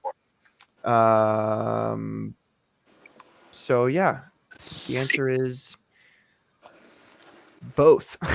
When the war began in 1861, it became clear that control of the Mississippi River and the burgeoning economic hub of St. Louis, baby, would make Missouri a strategic territory in the Trans-Mississippi Theater. Blah, blah, blah. So just hotly contested the whole time. The Civil War is when my father's side of the family came from Britain. So he actually got off the boat and fought in the Union Army. There was a few, I think, in general, like Britain backed a lot of England backed the South more than the North, because the South had better, like, for us, because the North were more anti-royalist than the South, and the South were up for making deals with Britain, so we secretly funded them a little bit. Well, the Civil War. Send them out.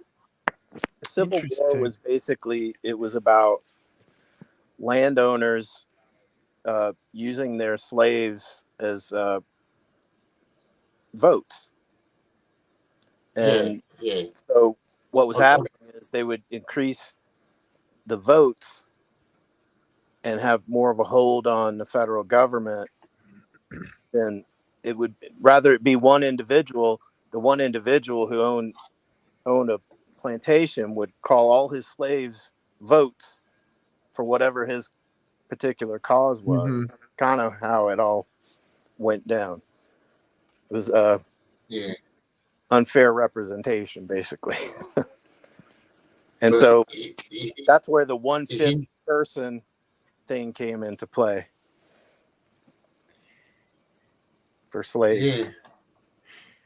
It's one of those interesting wars, though, because it had a lot of other countries had investment in it. A lot of other countries had to pick a side because they were like for trade reasons and for stuff like that. Because America were very big, weren't they? They were getting big at the time of the Civil War. They were very industrious and like. Well, yeah, and there was the gold rush. Gold rush was a big deal. I mean, that's pretty much got a lot of interest. And a lot of people are taught that, like, if you're in the Union, you're not racist, and if you're in the South, you are. But it's not like that. It wasn't like that at all. You had a lot of interlacing. Yeah, you had families, didn't you, from the North and the South, like linked, and it was all yeah, they were literally brothers fighting brothers. Yeah, it wasn't so clean cut as just to say, "Oh, you're a Southerner, you're racist," and if you're Northerner, you're not, because there was people on both sides that didn't agree with each other. So it was like, and West Point, where all these military generals came from. Robert E. Lee went to West Point. Grant went to West Point. Like they were all like everybody was. It was one country at one point, and then it became split. It was a lot deeper than just the colour of your skin or owning slaves. That was just a part of it. That was just one part of a bigger situation. It was a whole different sort of government. Like the North had you both had your own presidents, didn't you? The North and the South. They had like rival presidents. Yeah, there was a Confederate president at one point. Yeah, which was like they wanted a whole sort of different form of government being. There was Confederate money that you can still track down. Is still out there. Yeah, I'd love to see that, dude. That's probably fascinating. There was another thing saying about the Confederates trying to build submarines as well at the time. Yeah, I Sounds heard a bit that. like futuristic, but yeah, they had like submarine technology, and they were trying to sneak in on the north. Yeah, it probably went down like that incident. Yeah, with the rental submarine. Yeah, I don't think they worked very well. They were like it was more like a bell that you just sat in and sort of like floated under the water. Uh-huh. This Confederate money looks wild. It's kind of cool. It says the Confederate States of America, which is like it's like if you've ever seen Man in the High Castle, it's like that alternate universe. Like, what would it have been like if we were called the Confederate States of America? It's crazy. That's crazy. Wow. Yeah, if that was the one where if the Nazis would have won, innit? The Man in the High Castle. But It yeah, was like an alternate. Yeah. Yep. On my father's side of the family, that great grandparent survived and retired a captain in the Union Army. And Right. settled in Yeah. Illinois. That's interesting. They were originally from Devon. Devon, that's down in that's down near, that's in between like Bristol and London. That's not that far from where I am. About an hour away. And apparently they were cops, and he had a brother who they were police officers for the United Kingdom. One of the brothers wound up in Ireland as a police officer and got killed. Wow. And then the other brother came to the United States and fought in the Union Army.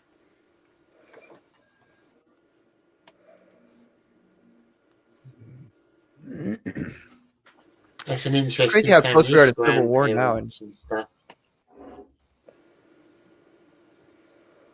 I'm sorry?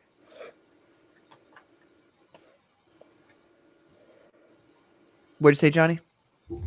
So you broke up. You said it's what was it you said about a civil war? Which Patrick? Can y'all hear me? I just thought I just heard someone said. Yeah, about, so there's yeah, I can hear you both. You're right. Okay. There's a very, very distinct lag. I don't know if it's me lagging or you guys lagging, but it's hard. You know, we're talking over each other on accident, I think. I'm gonna blame it on Joe Biden though. This time the country rap song. Shout out high. There's definitely a split delay. It's probably my internet. It was playing up on me on my Scabcast as well. He's a bit of a bastard, really. Johnny, I've had the same issue, and what happens is if I jump out and then I come back in, it fixes the lag. Just a thought. God bless the USA. Yeah. Well, you get it as well when you do it, do you? Mm-hmm. But like I said, if I jump out and jump back in, it should solve the problem, at least, hopefully.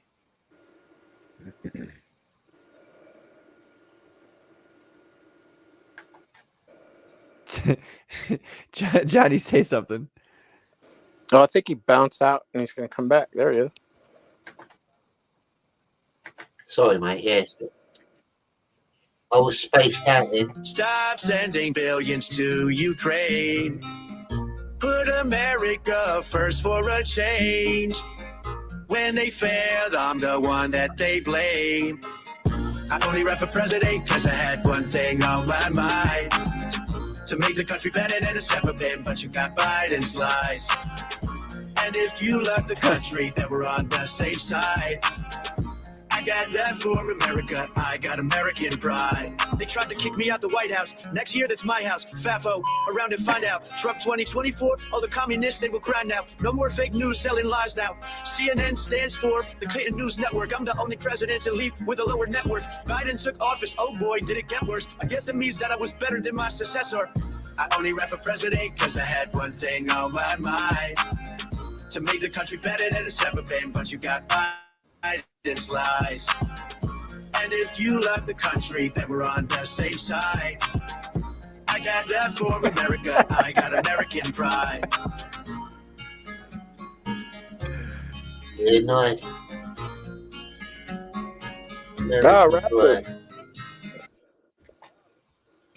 And on that note, lads, I'm gonna call it a night at the end of the news show. And thanks for popping in. Well, thanks for having us. Here. Yeah, Yes, thanks for having us. I like having you. It's good having you on. You got good chat. You're good You're entertaining people. And thanks everyone in the chat tonight for tuning in. We've gone down a little bit, but everyone who did tune in, thank you. Take care, lads. I'll catch you later on. All right.